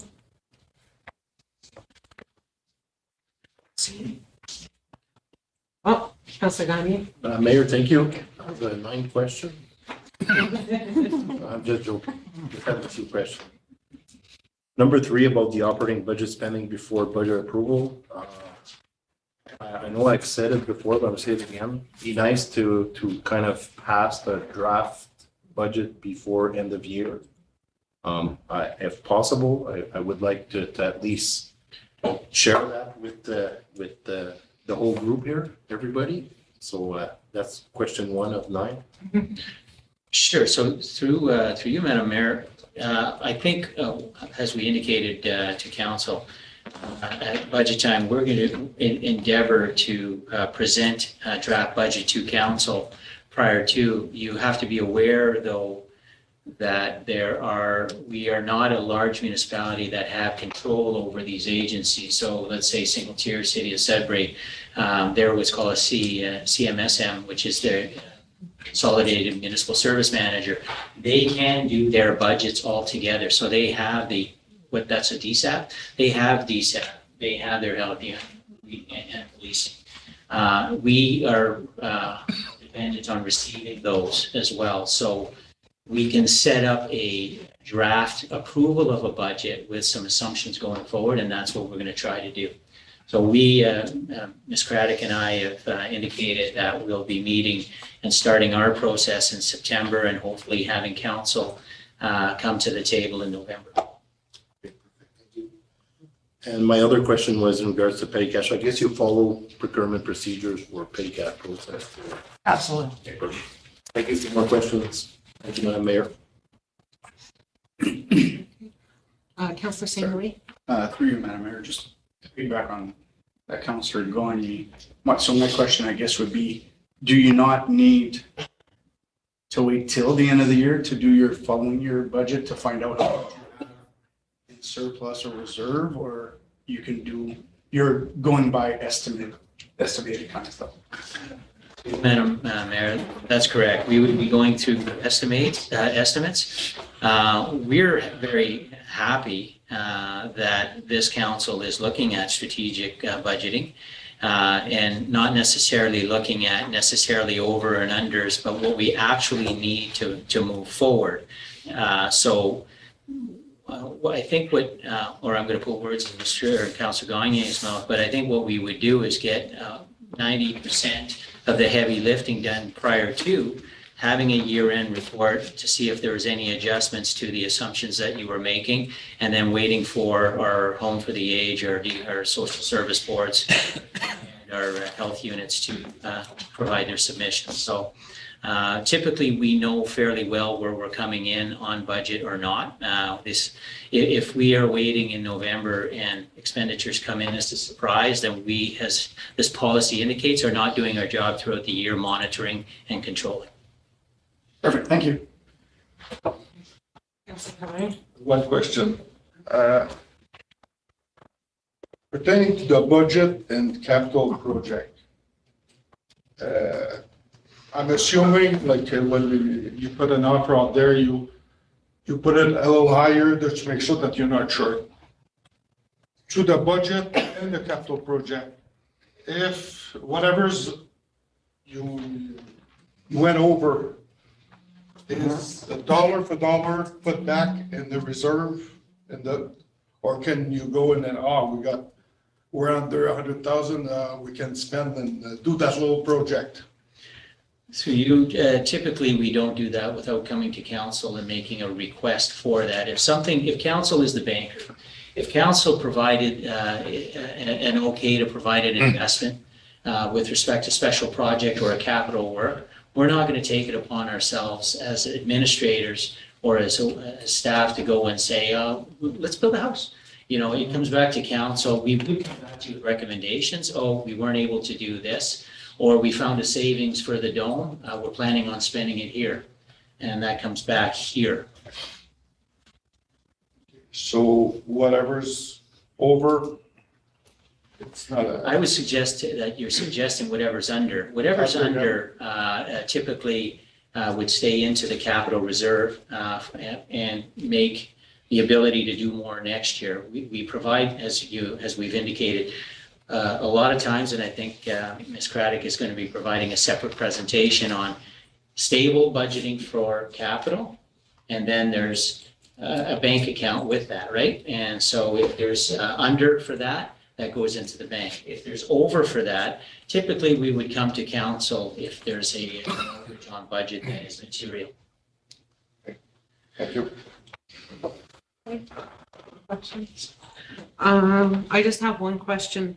I saw in some place you, Ms. Craddock, or you, Mr. Barbo, provide a quarterly report on expenditures to council. So I guess our quarter would end March 31st. So within a month or 6 weeks, you would come and tell us where we were sitting for Q1, Q2, Q3, Q4. So we actually, as council, see how we're tracking here as well. Absolutely. Now, what I've got in this document and what I've done over the last several years is not done Q1 because sometimes we don't even have budget done. And thank you very much, despite the jokes at the beginning of the session, for having budget done. But yeah, so starting at Q2 and then do Q2, Q3, and then at Q4. Yeah. Okay. And yeah, I think that was just my only question, was just the back to council. Okay. I guess, do any members of council have any suggested amendments they would want to see on this policy before we bring it back for the next section? Okay, with that, we'll send it back to you. We'll see that on the regular portion at the next meeting. Thank you. Okay, thank you very much.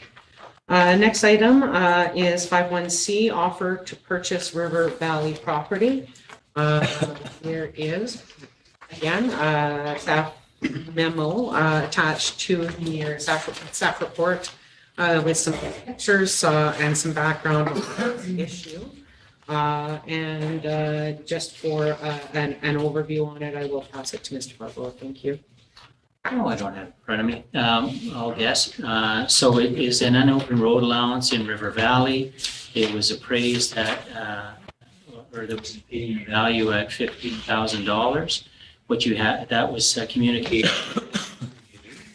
Mr. Giroux is providing a counter offer of $4,500. And so basically, very simply, council has the ability to accept Mr. Giroux's counter offer, refuse his counter offer and stick to the appraisal, or find somewhere in between. Okay. Questions or comments on that? Councillor Tessier? Thank you, Madam Chair, through you. So because the bylaw with respect to establish procedures, including the giving of notice to the public governing the sale of real property owned by the municipality, doesn't this follow under the Section 3, the exemption for appraisal requirements? It can. Typically, through you, Madam Mayor, typically on the interest of accountability and transparency, we've always, ever since I've been here, even though that bylaw has been in place, gotten an opinion of value.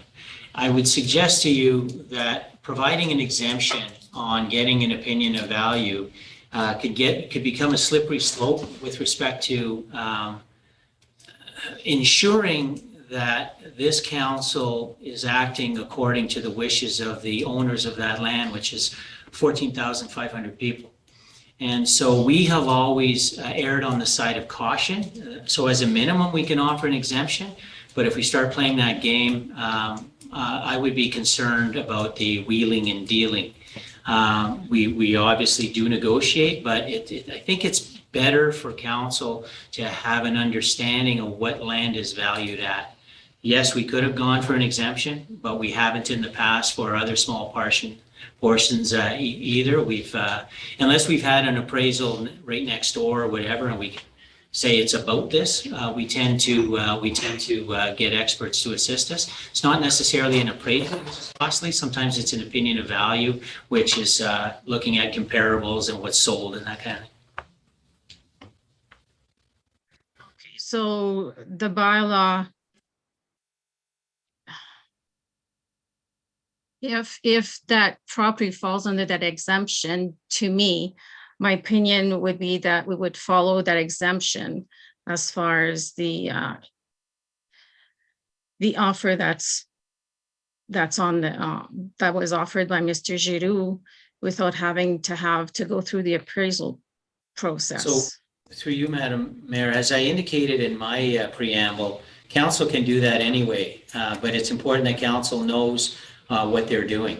And so if council feels it's an opinion of value, and an opinion of value, you know, is an educated opinion, but will it sell for that? How many people, you know, what's the market to pay for that? So there's all of these things that factor in. But the reason we have policies and that we've exceeded that policy is we've been very careful, and especially in smaller communities, to ensure that we're playing things by the numbers so that there's no ill perception on how we operate. But as I indicated, if council wants to accept 4,500, is I believe the council certainly can, and it's certainly no slight on anybody if that's the case. I don't have an opinion on that. Thank you. Councillor Calderon. Thank you, Madam Mayor. Yes, the property in question was appraised based on residential property, right? And so this doesn't compare to residential because it's a right of way. So we're talking oranges and apples. You can speak to that. Through you, Madam Mayor, it's not a right of way, it's a lot addition. I know it's a lot addition, but to be appraised, it was part of the street of, forget the name of the street there. Legault, is it Legault Street? So it's part of that street. So after that, it's going to be a lot addition. Well, typically, they do best use kind of thing. They look at what that piece of land is and what it would be used for potentially in the future, not what it was used for in the past. But in the future, it was supposed to be to access to Mr. Giroux's property. No, when you declare it surplus and you close that road allowance and you're willing to sell that as a lot addition now, and now becomes a lot addition, and it's appraised as such. It's not appraised as whatever. If you just wanted to get an opinion without whatever and there are no homes around it, then yes, you're right. But it's purchased for a purpose, which is to be a residential use. So it's a best use kind of scenario is how they appraise these things. That's how it's done. Okay. Anyway, yeah, just to keep going. Yeah, to me, it's. She was. It's. No, we'll go with you first. Councillor Nicol? You're still talking. And you're, no, keep going.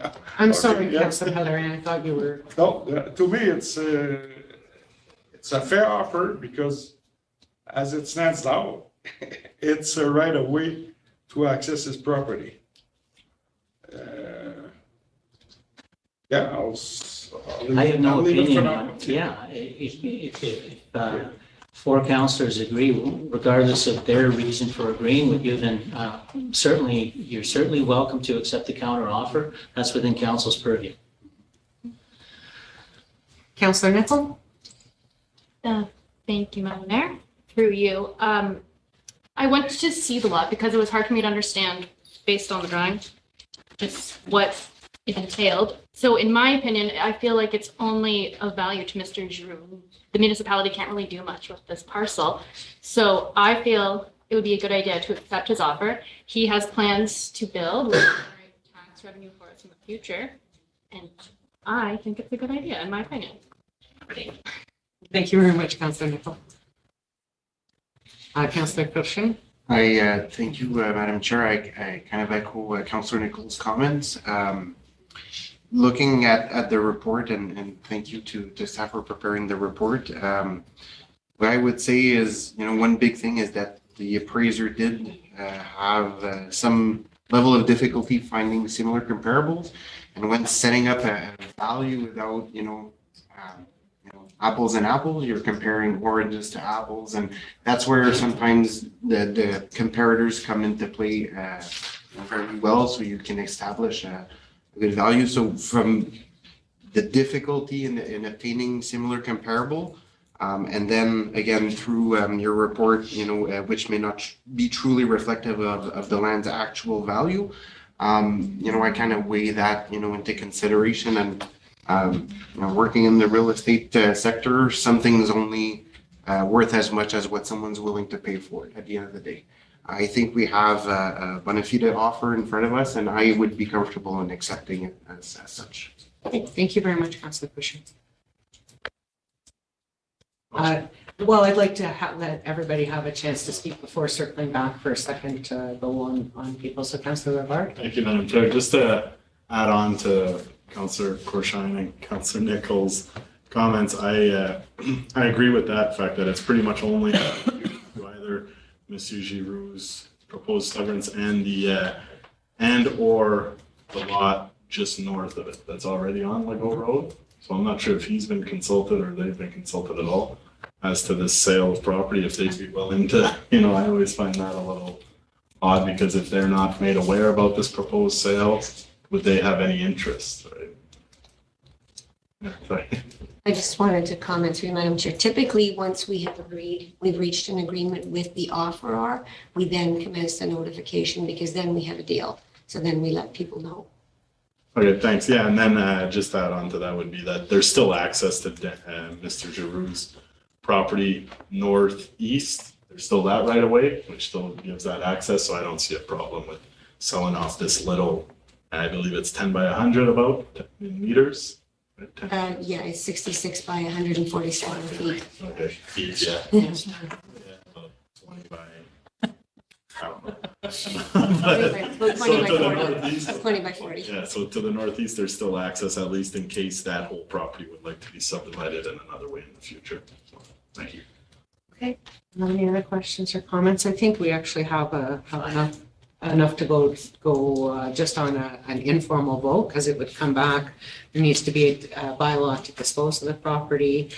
So this would be approval in theory, which would then come back to the next council meeting for an official resolution. So just a show of hands. Yes, I'm sorry, Madam Clerk. Yeah, just to clarify, it won't come back until we've completed the notification and everything has been done in the The process. transaction. Okay. Okay, so it may not be next meeting. It's however long the wheels of bureaucracy take to move, which has already been a little slower than I'm sure you would have preferred. But can I see a quick show of hands on? Oh, Sorry, just really quick, since it's not going to come back. I'm not it disputing. will come back. Oh, It just okay. won't necessarily be next not meeting. comments? It's, No, this is providing Oh, direction. yes. We will be proceeding Yes. with 4,500. So if council is agreeing to that, we're proceeding so that. So my only comment, what I wanted to make through you, Madam Chair, is to reiterate and support what Mr. Barber was saying, that I think we need to be although I support this and I understand because of the location and all that, we also need to be very, very careful that we are not doing this just because an individual provided us with their number. However, we still have the number of the 15,000 of an appraiser, right? And I think that's still the right way to do it, to make sure that we're in line with all and treat everybody the same. That's all I want to make sure that we understand that. Yeah, I agree as well that the process is best done transparently. And I do appreciate staff's diligence with that. So just a quick show of hands that we would have support to proceed with the sale of the land at the proposed counter offer of 4,500. Okay, thank you very much. So staff will have direction. It may take a month, it may take 6 weeks. I know you've already worked extensively with our planner, looking at all of you there. And she'll continue to work with you through the process, and hopefully we can get all the paperwork done so you can put shovels in as soon as you're ready. Thank you. Okay, on to the next item, which is 51D. I'm going to start talking much more quickly now. We have our council term plan update. So on your desk, you received the email from Janice on Friday afternoon, I believe, a little later than the agenda deadline. The amended council term plan. It's pretty close to a final document with the input that we gave during our strategic sessions. And then I worked closely with the two young ladies in our communications project to kind of sort and organize the information. So with that, I know you've all had a chance to review. I would open the floor to comments on this. After this, it will come back next meeting or the meeting after for adoption by council. So if you have any suggestions after reading through the document, now is the time. I open the floor to questions or comments. Councillor Nicol? Mine's just a comment. I wanted to comment on how easy it was to read. I liked all the graphics. I think they encompassed all our ideas really well. So thank you. Okay, thank you.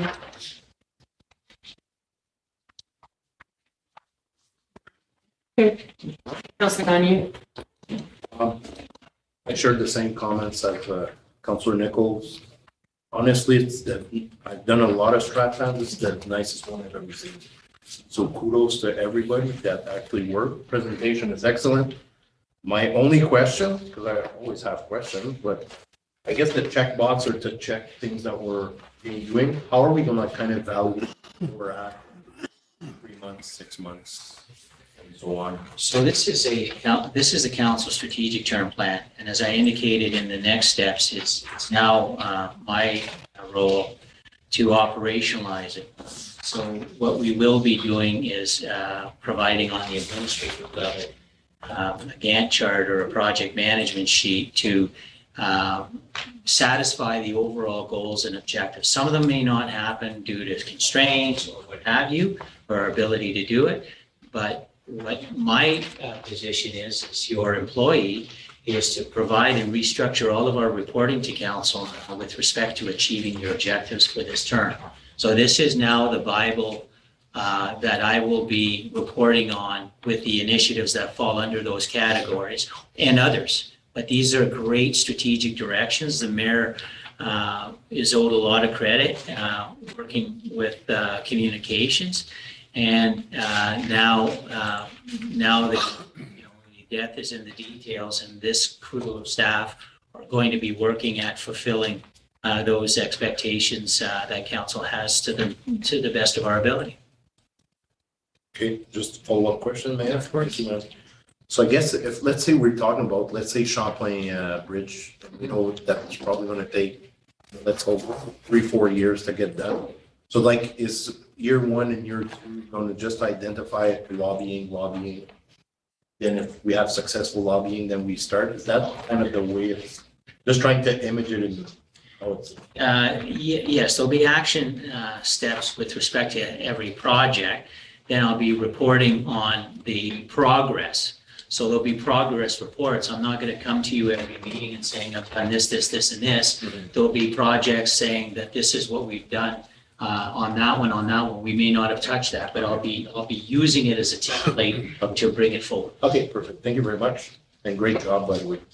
Very nice. Thank you. Okay, any other comments? Council, Jim likes to speak last. Councilor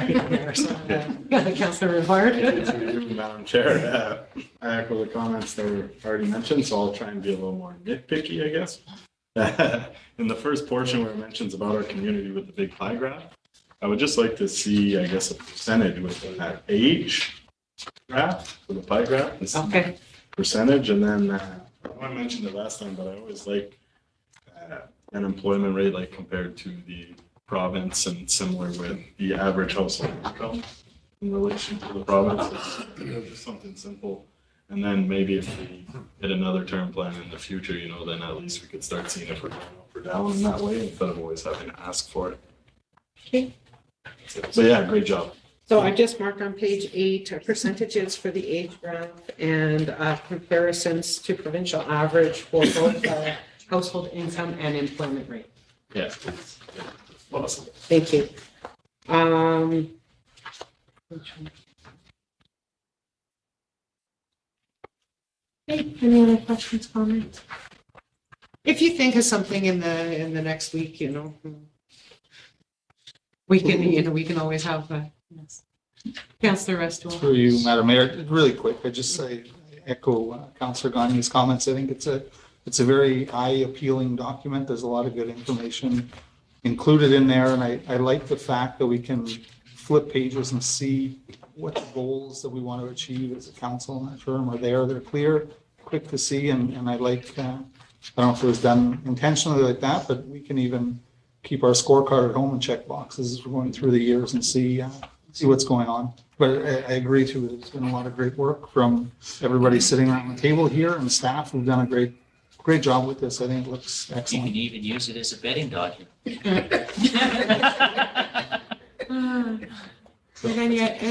Sorry, thanks, Councillor Restool. Any other comments? Okay, I'll just, I'll close it quickly. I'm really happy with it, and I think that when we bring it back for adoption next meeting, we can have a quick discussion. I did mention in the preamble about it being a living document. So coming up with a plan as a council as to, how we want to treat the document for ongoing review and adding things. So do we want to have a review of it every 6 months? Do we want to have a review of it every year? So those are some questions you can keep in mind for next week. We'll adopt it and then just try to establish what our expectations are as a group on how we take this document and use it over the next 4 years. So a quick show of hands, we're good to go with formal approval on that. Thank you. Oh my goodness. Okay, next item on the agenda is 5.2, Emergency Measures and Public Safety Committee. And for that, I will pass the floor to the chair, Councillor St. Louis. Thank you, Madam Mayor. I would like to set the floor to Mr. Barbo. Present us with the Crime Stopper. Thank you, Mr. Chair. The only thing I had is I had started having some requests for some signage from individual councillors. And, the fact that you're elected in different wards, not necessarily means that you own those wards. I think that we need to have some sort of consistent way of having signage put up, especially, some sort of, some sort of logic in terms of how we're putting it with respect to, because we can run a risk to be, the Crime Stoppers capital of the world. And, it's a great initiative. It could also be sending a different message with respect to crime. So I just wanted to, have a discussion before we start asking Crime Stoppers for signs, whether council has an opinion as to where they would like sign. Now, if private business owners wish to put signs up and Crime Stoppers is willing to do that, that's certainly not in our purview. That's between the private owner and Crime Stoppers, and we can facilitate that. But on our land, there was some discussion with respect to different areas that we should be putting it in, and do we want it absolutely everywhere? So do we want Crime Stoppers sign on all of our buildings, or if not all of them, which ones? Do we want Crime Stoppers sign? I'm a big fan of landfills, best communication tool we have. And so do we want Crime Stoppers signs there, or are there specific, other areas? I don't have a magic bullet. I just want to have a more, and council to have a more fulsome discussion with respect to some sort of a policy with respect, and not a formal policy, but some sort of a framework by which we're sharing signs here and there. That was basically the memo. Don't have an answer for you other than, we are having issues with our landfills, breaking lots and getting steel stolen and different things. So it wouldn't be a bad idea, there. I don't know in other places. So that's the only point I was making. Mr. Chair, I leave the floor to you. Thank you, Mr. Barbo. And I'll open the floor to anybody with questions. Councillor Rivard. No, thank you through you, Mr. Chair. Not so much a question, but I guess you stole the idea about the dumps because the landfill site, sorry, Jason. He likes it being called a landfill, not a dump. So, but yeah, if we're experiencing some theft and break-ins in those areas, I think that would be a great place. It's not gonna ruin the aesthetics of the landfill sites, I believe. And then another area that I know it's quite a bit, like our public beaches, because people leave their cars unattended for quite a few hours. And I know in Clear Lake Beach, there's been some kayaks stolen, some cars broken into and things like that. Might be a good idea, you know, just when you get on into those parking lots because nobody's around, or it might give people the idea to keep an eye open in these areas. So there's the landfill sites, the beaches, and the other potential is with the illegal dumping in town. There may be, but that's difficult because there's illegal dumping in a lot of places. So we would have to work with maybe some community groups who can identify these large dumping grounds and try and maybe work with them and take it by a case basis. But I think the dumping state landfills and public beaches would be good ideas. Thank you, Councilor Rivard. Anybody else? Madam Mayor? The only other idea I have is Councilor Gagne and yourself, Mr. Chair, sit on the Police Services Board. So it might actually be a good idea to bring up at that board, because the OPP with their crime stats and their responses be able to identify other areas which may benefit from signs where we have kind of higher rates of property crimes or vandalism. And it might be good to get some input from our policing partners as to where those might be appropriate. And I believe you guys have a meeting next week, if I'm not mistaken. So that would be my comment on it. Thank you. Thank you, Madam Mayor. Councilor Russell?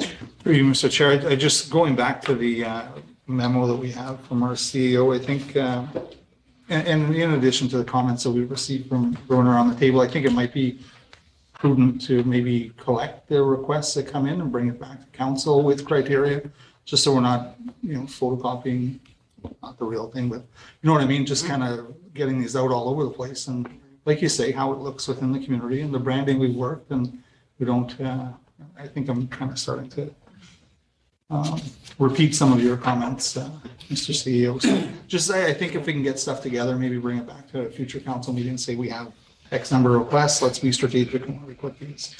So through you, Mr. Chair, are you suggesting that each councillor submit requests of what they would like and then have postpone this to a further discussion and kind of categorize them into a framework of landfills and whatever?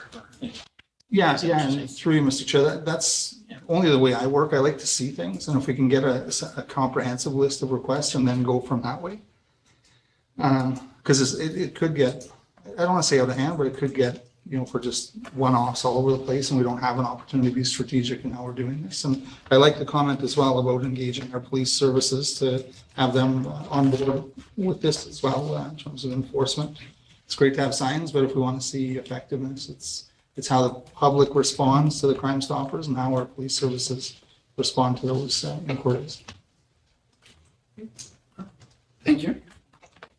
Councilor Gagne? Mr. Chair, I won't repeat, but we will bring the item to the police board meeting, so we'll have it on the agenda. I won't repeat what Councilor Rissell said. I completely agree with what he said. So thank you very much. Councilor Dumont? To you, Mr. Chair, just to, I guess instead of councillors bringing it to the table necessarily, maybe it could be something that every board can also look at, like the Environmental Services Board could look at where perhaps if they need, and then they could bring it to the table and we could decide as council or community service board if we're hearing some things inside where our public are getting lots of issues, maybe then we bring it through that way as well. So we could all work together to try and bring it to the table before voting on. And then something else I'd like to just touch on is the private businesses, because it's not our lots. I say we could still help if we keep getting concerns about these types of things, we could direct them towards Crime Stoppers to maybe give them that avenue and not just put our hands up in the air and say it's not our land. Thank you.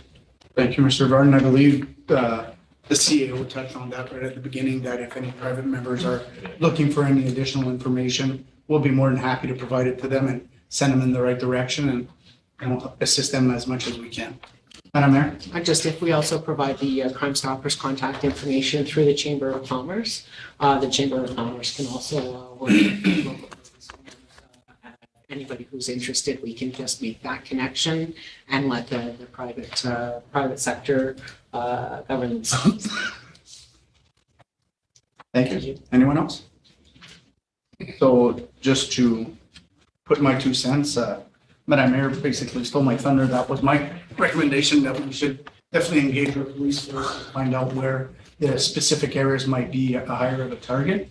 But I agree that if we agree as a group that every council member or every chair of the board provides us or the emergency service a report or requests of where we can look at, I believe Mr. Bravo was in an agreement, and we can put that together and get some more additional signage and provide it somewhere. So everybody would show hands if we agree with providing, every council member providing some requests. Thank you. Thank you, Madam Chair. Thank you. Thank you very much. We'll move on to 5.3, which is under the Economic Development Committee, and I will pass it to the Chair, Councillor Cruikshank, to chair that portion. Thank you. Merci, Madame la mairesse. Donc, pour le comité de développement économique, on a un item, le contrat de location de terrain de voies ferrées d'OVR.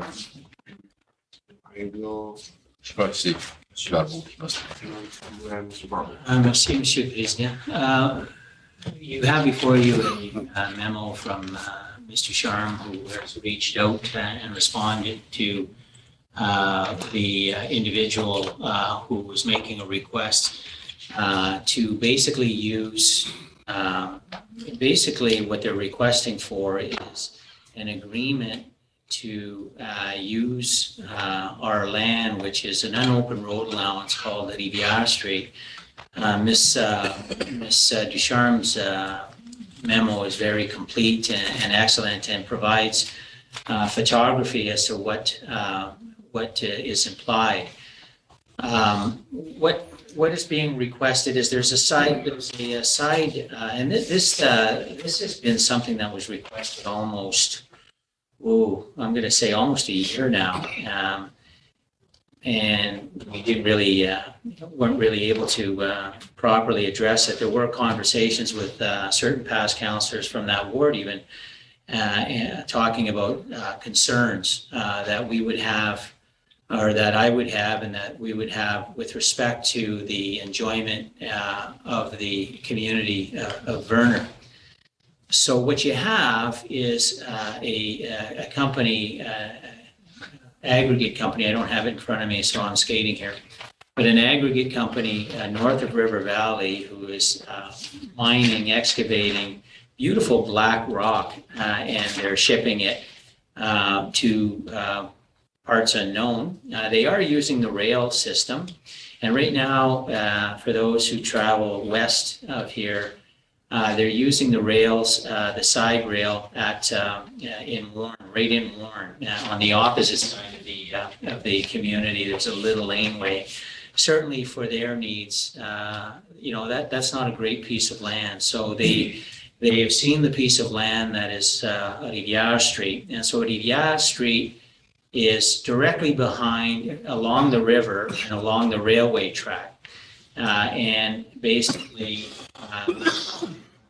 A dead end that stops at the Rivière Street, the street that's closest to on the opposite side of the track, and it kind of runs with a turnaround. And then there's kind of an open road allowance, kind of foresty kind of thing that leads right up to our sewage treatment or water treatment plant, sorry. And so what the proposal or what the request is that they would like to use that land from us, and because there would be more room to load and have more ability to load their aggregate that would be trucked from north of River Valley all the way to Verner, then basically dumped in Verner and then loaded then into aggregate cars. I'm not an expert on this, train cars. The request that Ms. Ducharme asked is, can you provide us with some information with respect to mitigation issues with respect to what you would be planning on doing to make sure that our road system is whole. Also, any noise or dust mitigation. There was a response, and I think the councillor from Ward 6, Councillor Tessier, for pointing out that we had forgotten some of the email correspondence to and from Mr. Sharma and the proponent, which provides his response, and you now have that. It is a council decision to provide this access or not. My concern has always been with respect to cost benefit, and though I'm, and I had to kind of think in the absence of anyway. I had to kind of think in the public interest last year, and wasn't overly excited because I'm aware of what happens with dump trucks that are dropping loads, and I've heard it from Deer Lake and even from the highway when there was a pit there 5 kilometers. It gets very noisy, and then it gets very dusty. And so and then what happens to truck traffic if they're using Cartier Street, which is the street that goes from Highway 17 down towards our water treatment plant, past RL equipment, and down straight down truck traffic there. And so there's obviously raised some concerns with respect to ingress and egress off of the highway as well. So they are requesting an allowance or a license, an agreement to use this land. And they're indicating that there may be additional employment, maybe both at the pit north of River Valley and possibly a loader or two a couple days a week during the season, they call it, in Verner. So I guess I'll opinionate it. In my opinion, it's very limited benefit to a potential nuisance to all of the residents up and down Prince Spaz Street and on the other side of the street, but that's my opinion. So it's a council decision whether they want to provide that, and certainly I don't want to be perceived as being anti-economic development or anti-small business support, but we also have to be cognizant of land use, adjacent uses, complementary uses, and at what cost. So I leave that to you. Who's speaking on? Jerome? Okay. I leave that to you. I'm looking around here. If there are any questions, I'd be happy to answer them. Councilor Pellet. Thank you, Mr. Goshain. Yes, I think it's a business that's got no business in the residential area. That type of business anyway. Because like you say, coming down on Cartier Street, and then where it's situated, the winds in the summertime, 95% of the time it's southwest, and it's directly going to the people in town. The noise, the same thing. Then they proposed to carry out on Rivière Street. I was just there tonight talking to a few residents, and that street is a maximum 20 feet wide. The houses are 10, 12, 15 feet from the road. Quite a few young families. The kids got their hockey goal in the street because it's a dead end, so it's not the type of operation for that area at all. I was talking to Monsieur Laberge this afternoon, councillor from the previous council, and him too, we agreed with that, and And we talked about that, and he was mentioning that the industrial park, Sturgeon was built for stuff like this. So if that company wants to do something like this, should they be approached the industrial park? Thank you, Councillor Perry. Any other questions or comments? Councillor Cabal? Thank you, through you, Mr. Chair. I agree with the idea of the traffic concerns, like even just many transports crossing Highway 17 at the co-op and RL equipment and burner.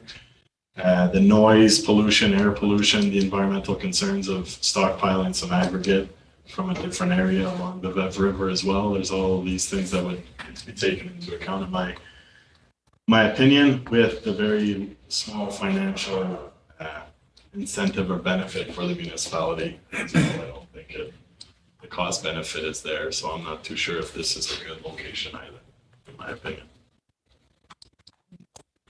Councillor Cabal, Councillor Tessy. Thank you, Mr. Chair.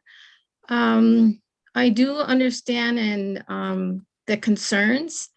However, would it be possible to have a consultation with the residents and the owner of the company to discuss or have questions from the residents? So at least there's a kind of an open forum to communicate their concerns and allow the owner to provide their answers.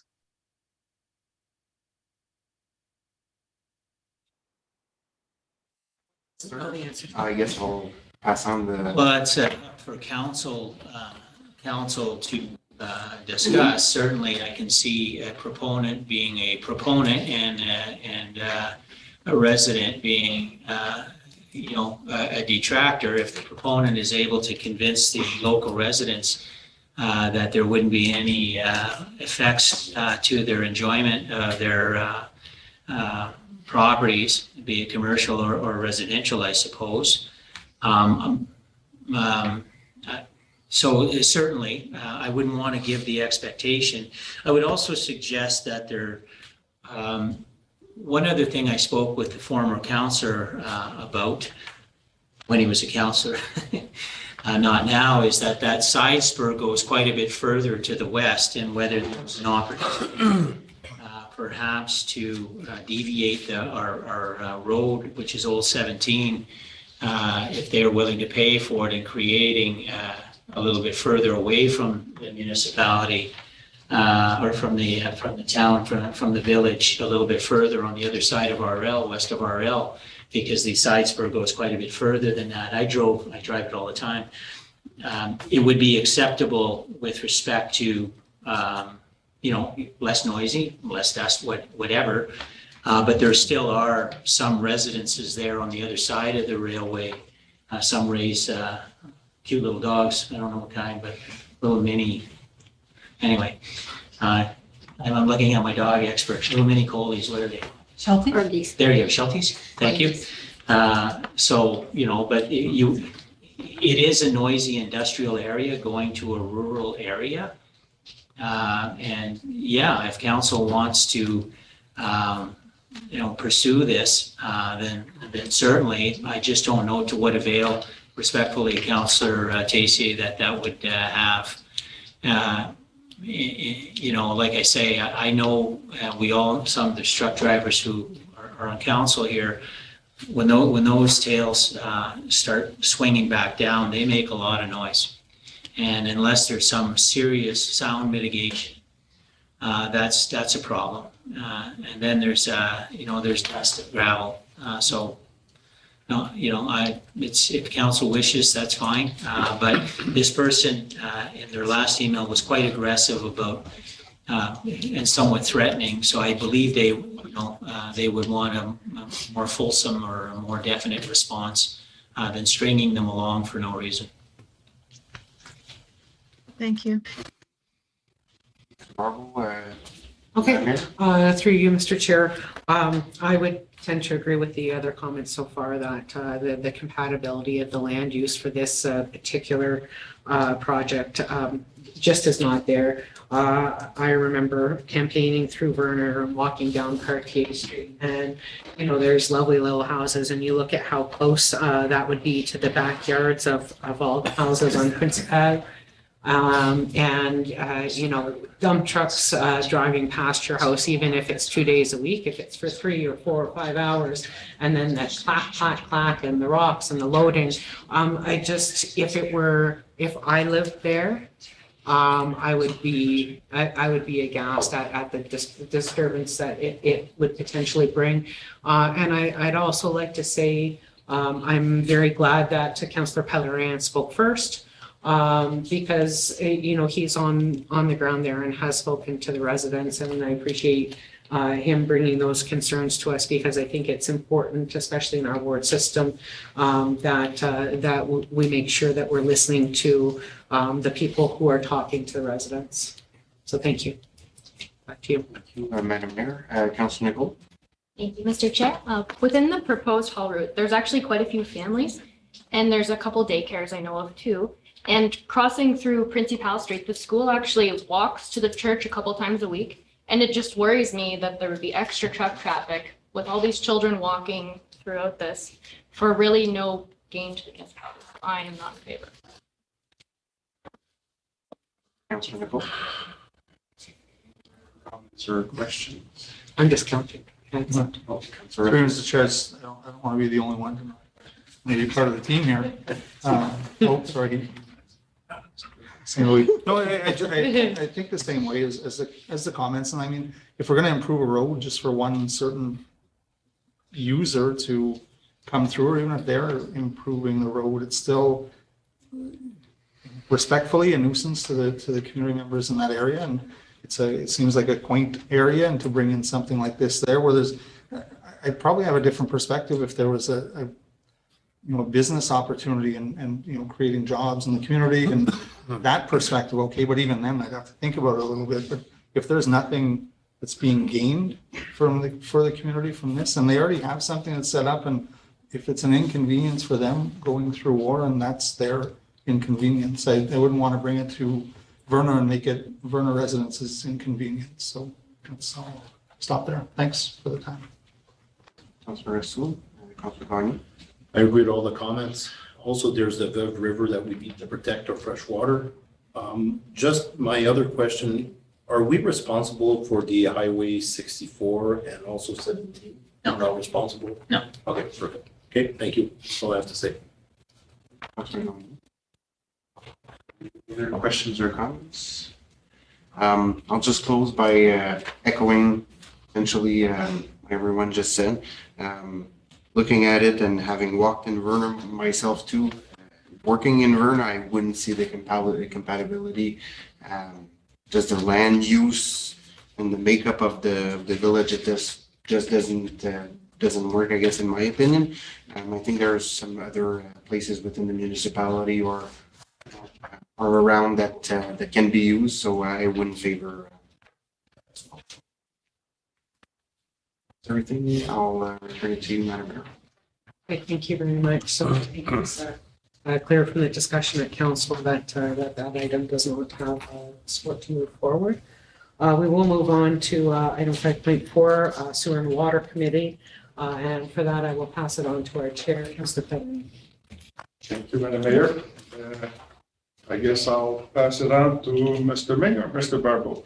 Oh, definitely Mr. Ming.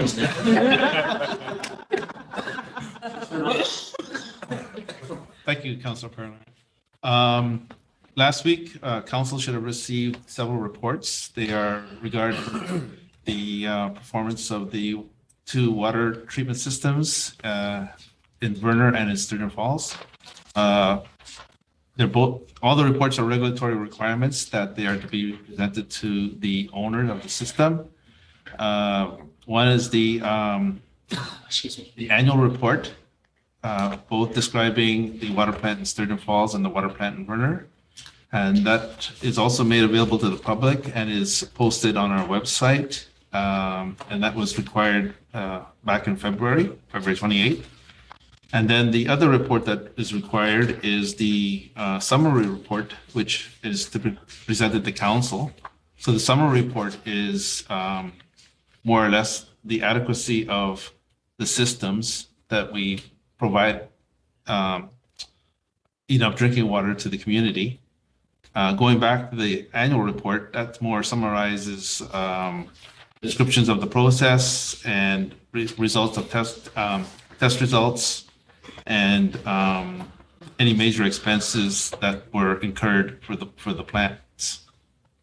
And finally, the other report that's presented to council is our management review of the drinking water quality management system. And that is more administrative things, policies that we created, standard operating procedures, and how well we perform what we say we're going to do. And a component of that is a summary to council as to how that management system is taking place. And so I provide council an opportunity to ask me any questions regarding any of these reports.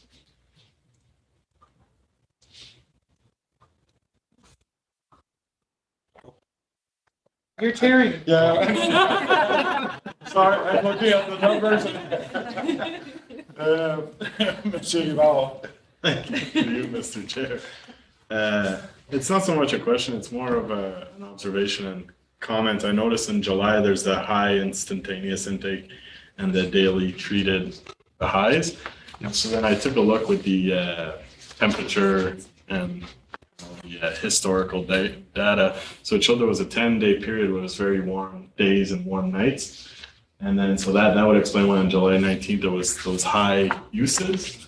But what I find a little concerning or disappointing would be that just July 20th and 21st, it rained a lot, like about, I think it's about 3 inches.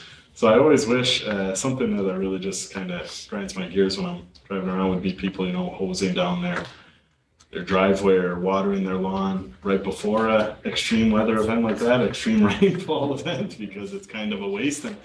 And the chemical costs, the operating costs, it's all very high, right? So I don't know, I know it's nothing that could be fixed right away, but I'd just love to see some sort of educational opportunities or any conservation opportunities out there. Some towns, like I know Sunridge, they proposed a rain barrel system. It wouldn't work in a period of 10 straight days of drought, but it may alleviate some of those strains on our water system. And I'm not sure if you'd have any comments on that or. No, certainly, yes. Education would be a key for that. More so for the Werner system that has a more difficulty handling these drought conditions than the Sturgeon Falls location. But yes, something I could look into for our social sites. Any other questions, Mr. Councillor Restal? Just thank you through you, Mr. Chair, through. Oh, no, please. It's not a very difficult question. It's more for information. So I'll go to Jay, Mr. Barber.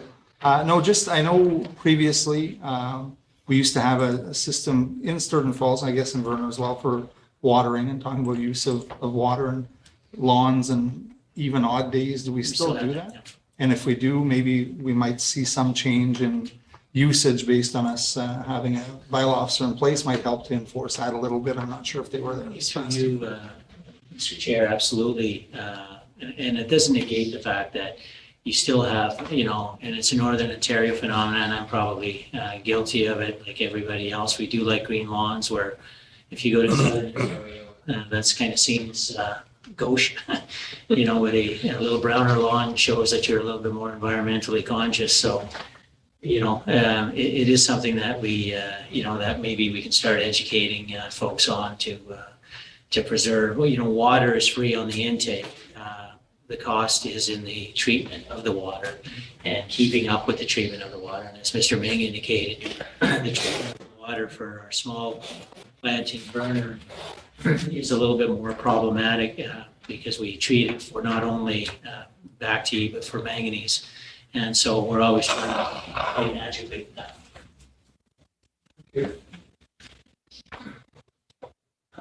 Right, Pete? Yes. Any other questions?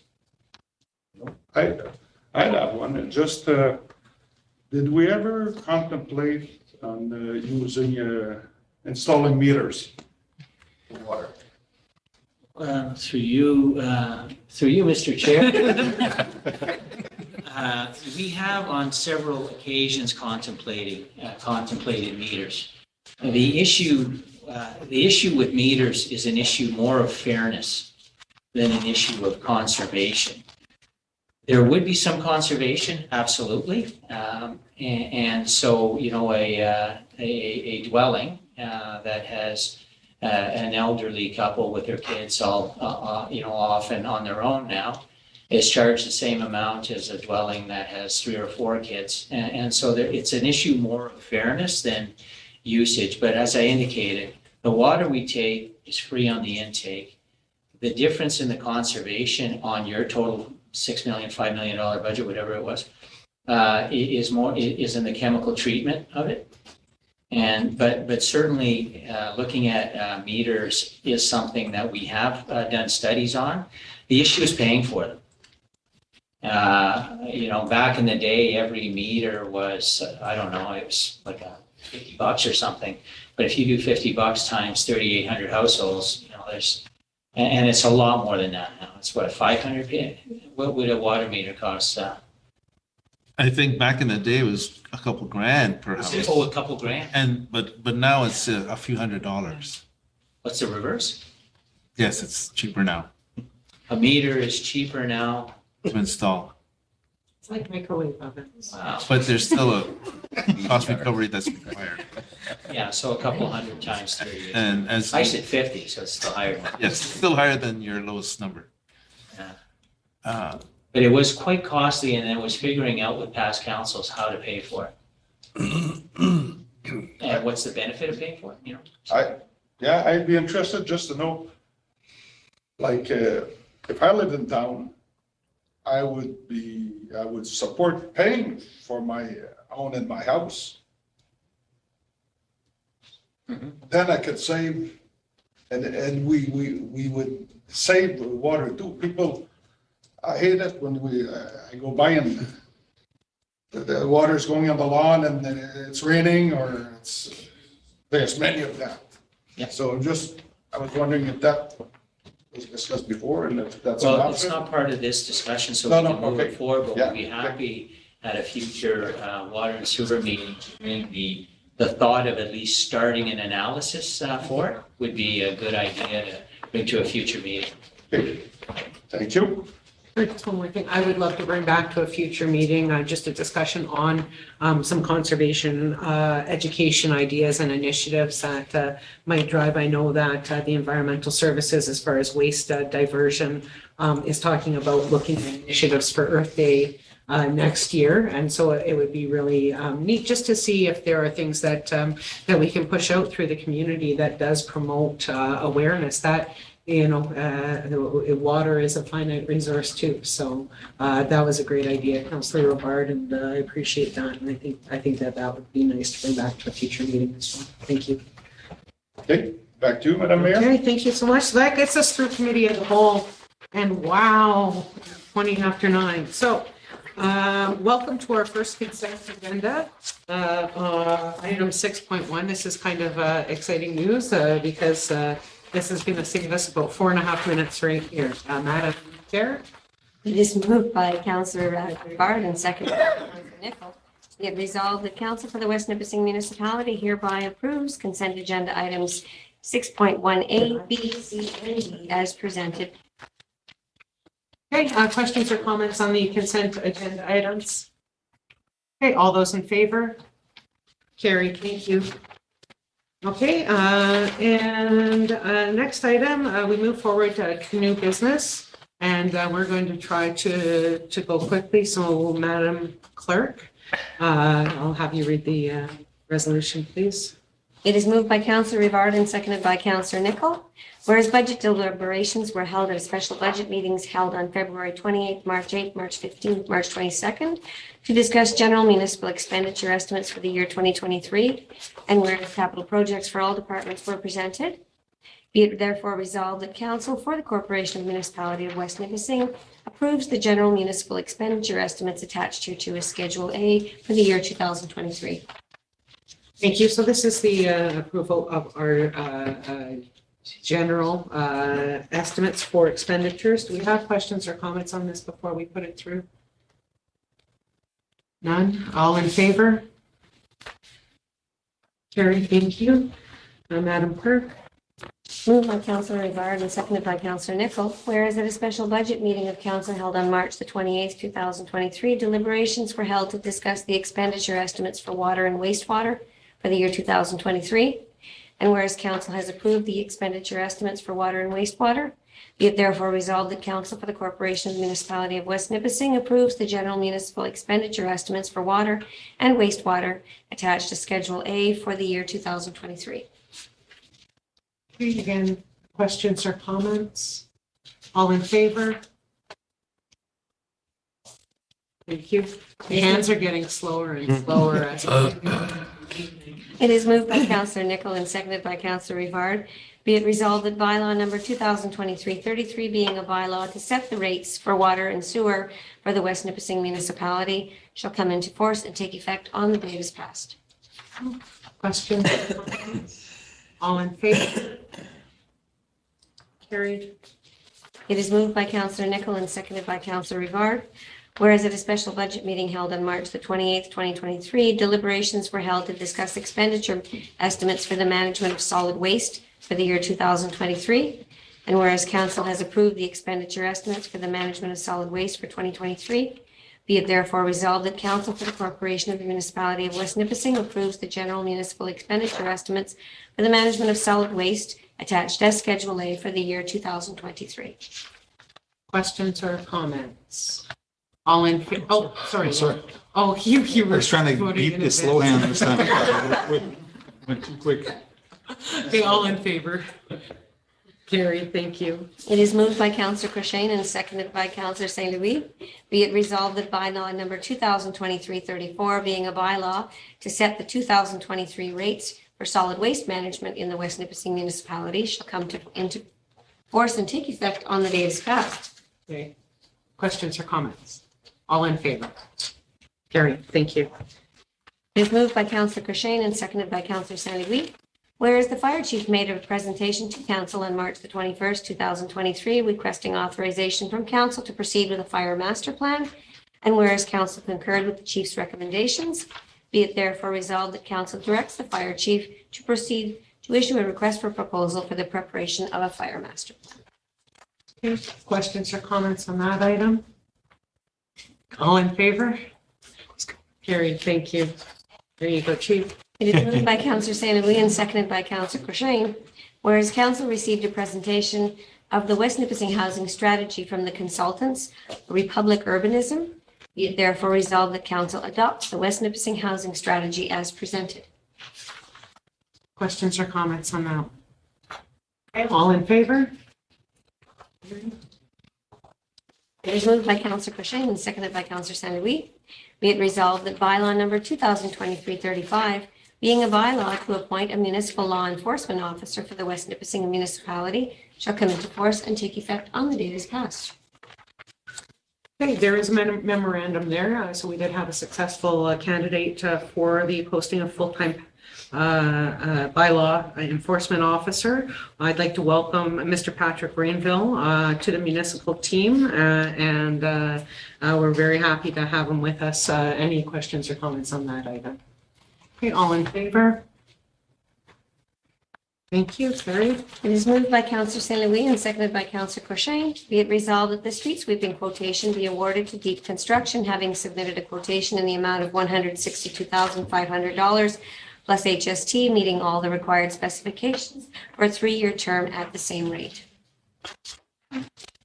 Questions or comments? Councillor Gani. Yeah, I just see here in the table, is he the only one that submitted? Yes, It's the only quote we got for sweeping. yes. Okay, thank you. No more questions? Okay, any other questions or comments? That was your question? Okay, Councilor Resto? Curious, through you, Madam Mayor, how does that, we can get into specifics, does that meet within our budget for the year for? Yes, I believe so. Perfect, thank you. Comparable to myself, is it comparable to, because it's not, there's no competitive quotes to compare it to, is it comparable to the prices that we've been paying, for last year and the year before that?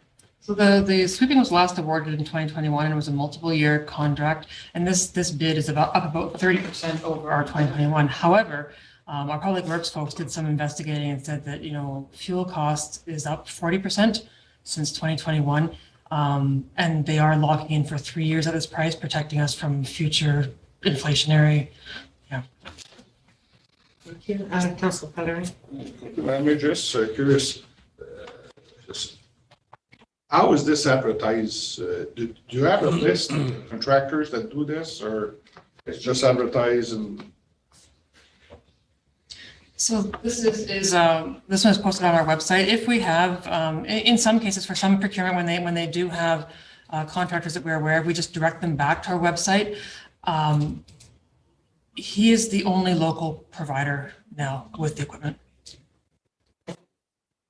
We have had Sudbury bid in, and we have had down south bid in occasionally before, but generally it is a local provider, and he's now the only local provider with this equipment. Any questions? Okay, all those in favor? Carried, thank you. It is moved by Councillor Crochet and seconded by Councillor St. Louis. Whereas the Safe Drinking Water Act 2022 requires the 2022 summary reports for Sturgeon Falls and Verner and the annual reports for Sturgeon Falls and Verner for the period January 1, 2022 to December 31st, 2022 were prepared and delivered to Council on March the 28th by the Manager of Water and Wastewater Operations. And whereas the summary management review of drinking water quality management system is provided to members of council on or by March 31st in each year, we therefore resolve that council confirms receipt of the above mentioned reports and confirms that the manager of water and wastewater has provided opportunity for members to obtain information and ask questions regarding the reports.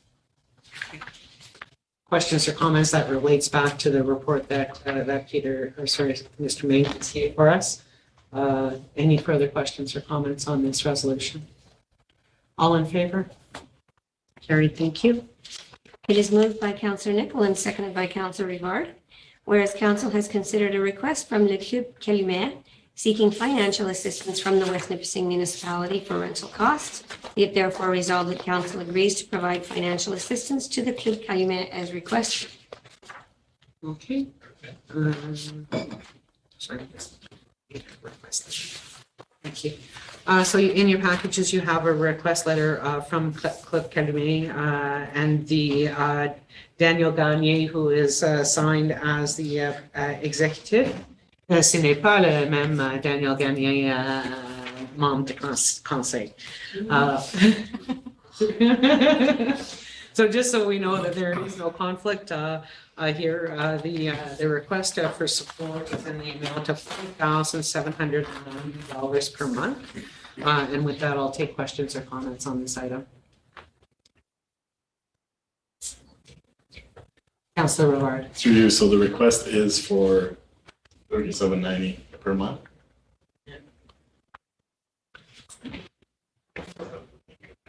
Yes. It wasn't very clear. It kind of mentions that there's some donations coming from high schools and such, so I wasn't too sure what the final number was.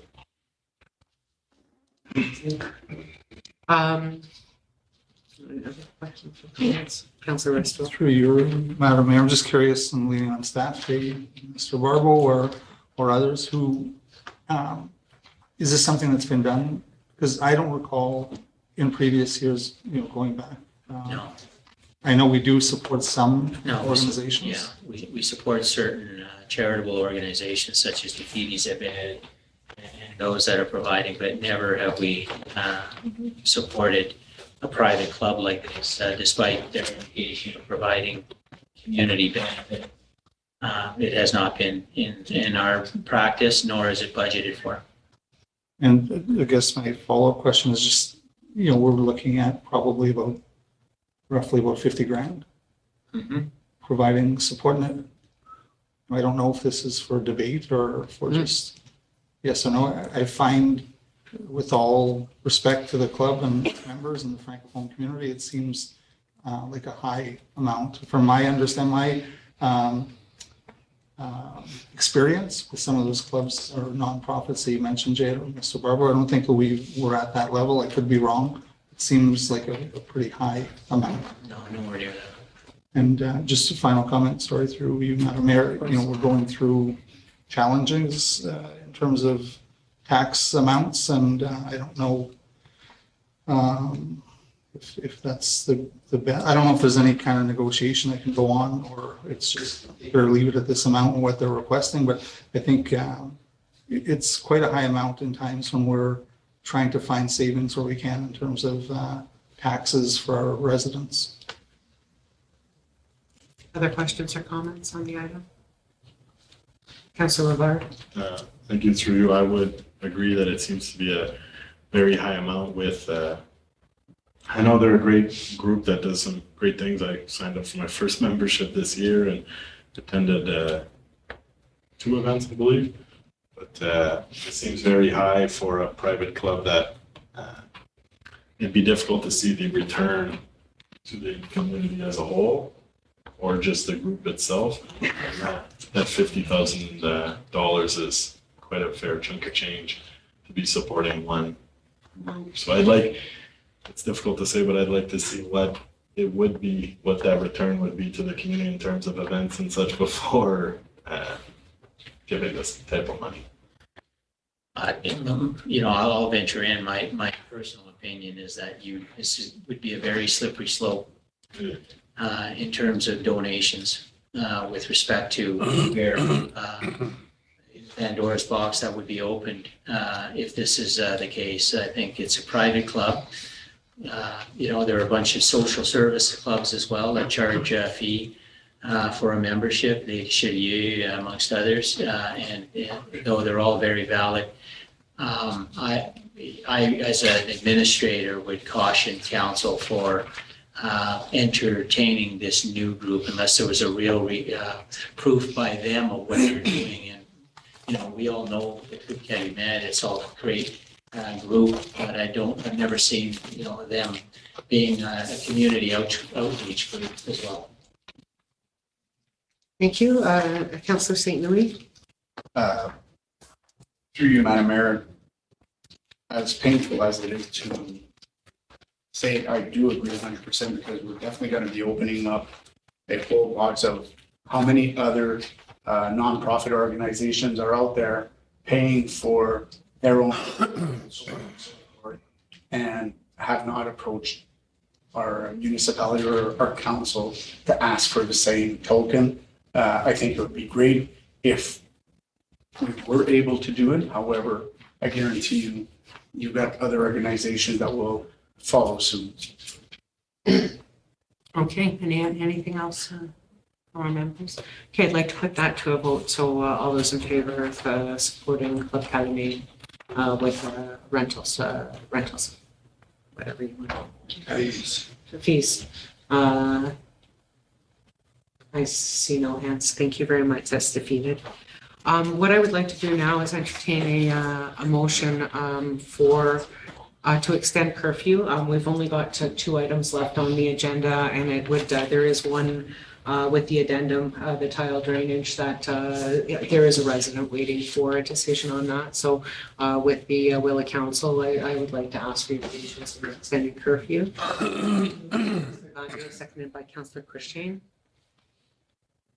It is moved by Councillor Gagne and seconded by Councillor Crochet.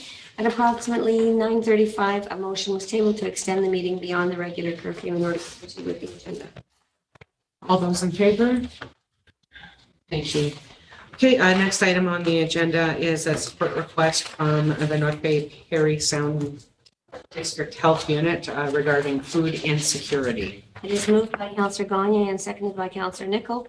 Whereas in a meeting held on April the 4th, 2023, Council received a request for support from the North Bay Parry Sound District Health Unit asking municipalities to take action by supporting public policy that puts more money in the hands of community members living with low income. Be it therefore resolved that Council for the West Nipissing Municipality supports the North Bay Parry Sound District Health Unit motion B0H 2023-0204 as provided, which was passed at the February 22nd, 2023 board meeting. Be it further resolved that Council concurs with the North Bay Parry Sound District Health Unit request and directs staff to submit a letter to the Premier of Ontario, the Deputy Premier, and the Minister of Health supporting the motion put forward by the Health Unit. I'm so glad you don't have to read the whole motion put forward by the health unit because it's a long one. Any questions or comments? No, that's okay. It's a story time. Any questions or comments on this item from our council? Okay, all those in favor? Okay, it carried. And with that, we're going through to the addendum, which is the approval of a tile drain loan application. I would pass it to Mr. Barbeau, who will probably point to Ms. Ducharme. Which he did. It's formality, but you want to explain the tile loan? Yes, Yeah. just very quickly, the municipality acts as the conduit through which the province provides financial assistance to farmers for systematic tile drainage of their property. So the applications are made through us, submitted to the province, and there's a debenture issued by the municipality, and the monies are funded back through us to the farmer for the tile drains. They're payable over a 10 years over at a fixed term. Yeah, it's a weeping tile that takes away the ditch and allows them to farm the entire field. Okay. So it's, do you have a motion? I do. It is moved by Councillor Nicol and seconded by Councillor Gagne. Be it resolved that the application for a tile loan made under the Tile Drainage Act by Benjamin and Tamara Kraus for property described below in the amount of $50,000 be accepted pending financing by the Ministry of Agriculture, Food and Rural Affairs for property described as part of Lot 5 Concession 2 in the Township of Patrick. Does anybody have questions? Councillor Pellerin? Just a quick question, Madam Mayor, for Melanie. Is that the drain that they had to go to court with the neighbors? Through you, Madam Chair, this is actually systematic private drainage on their own land. So it may well outlet to the municipal drain, but this is for drain tiles on their own property. Okay, other questions, comments? All those in favor? Carried. It is moved by Councillor Nicol and seconded by Councillor Gagne. Be it resolved that bylaw number 2023-37, being a bylaw imposing special drainage upon lands in respect of which money is borrowed under the Tile Drainage Act made by Benjamin Tamara Kraus, part of Lot 5, Concession 2, Township of Kirkpatrick, shall come into force and take effect on the date it's passed. Question 4.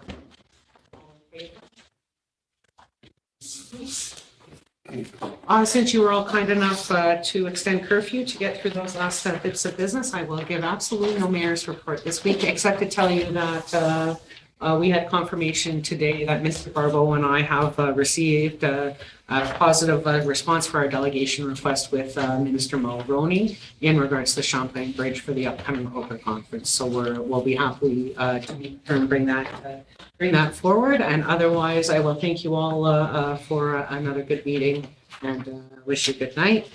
Chair. It is moved by Madam Clerk, sorry. It's moved by Councillor It is moved by Councillor Nicol and seconded by Councillor Gagne. Be it resolved that bylaw number 2023-36, being a bylaw of the municipality of West Nipissing, to confirm the proceedings of council at its meeting held on April 4th, 2023, shall come into force and take effect on the day it is passed. All in favor? It is moved by Councillor Gagne and seconded by Councillor Nicol. Be it resolved that the meeting of council held on April 4th, 2023 be adjourned. All in favor? Thank you. I'm glad you left. Have a good night meeting.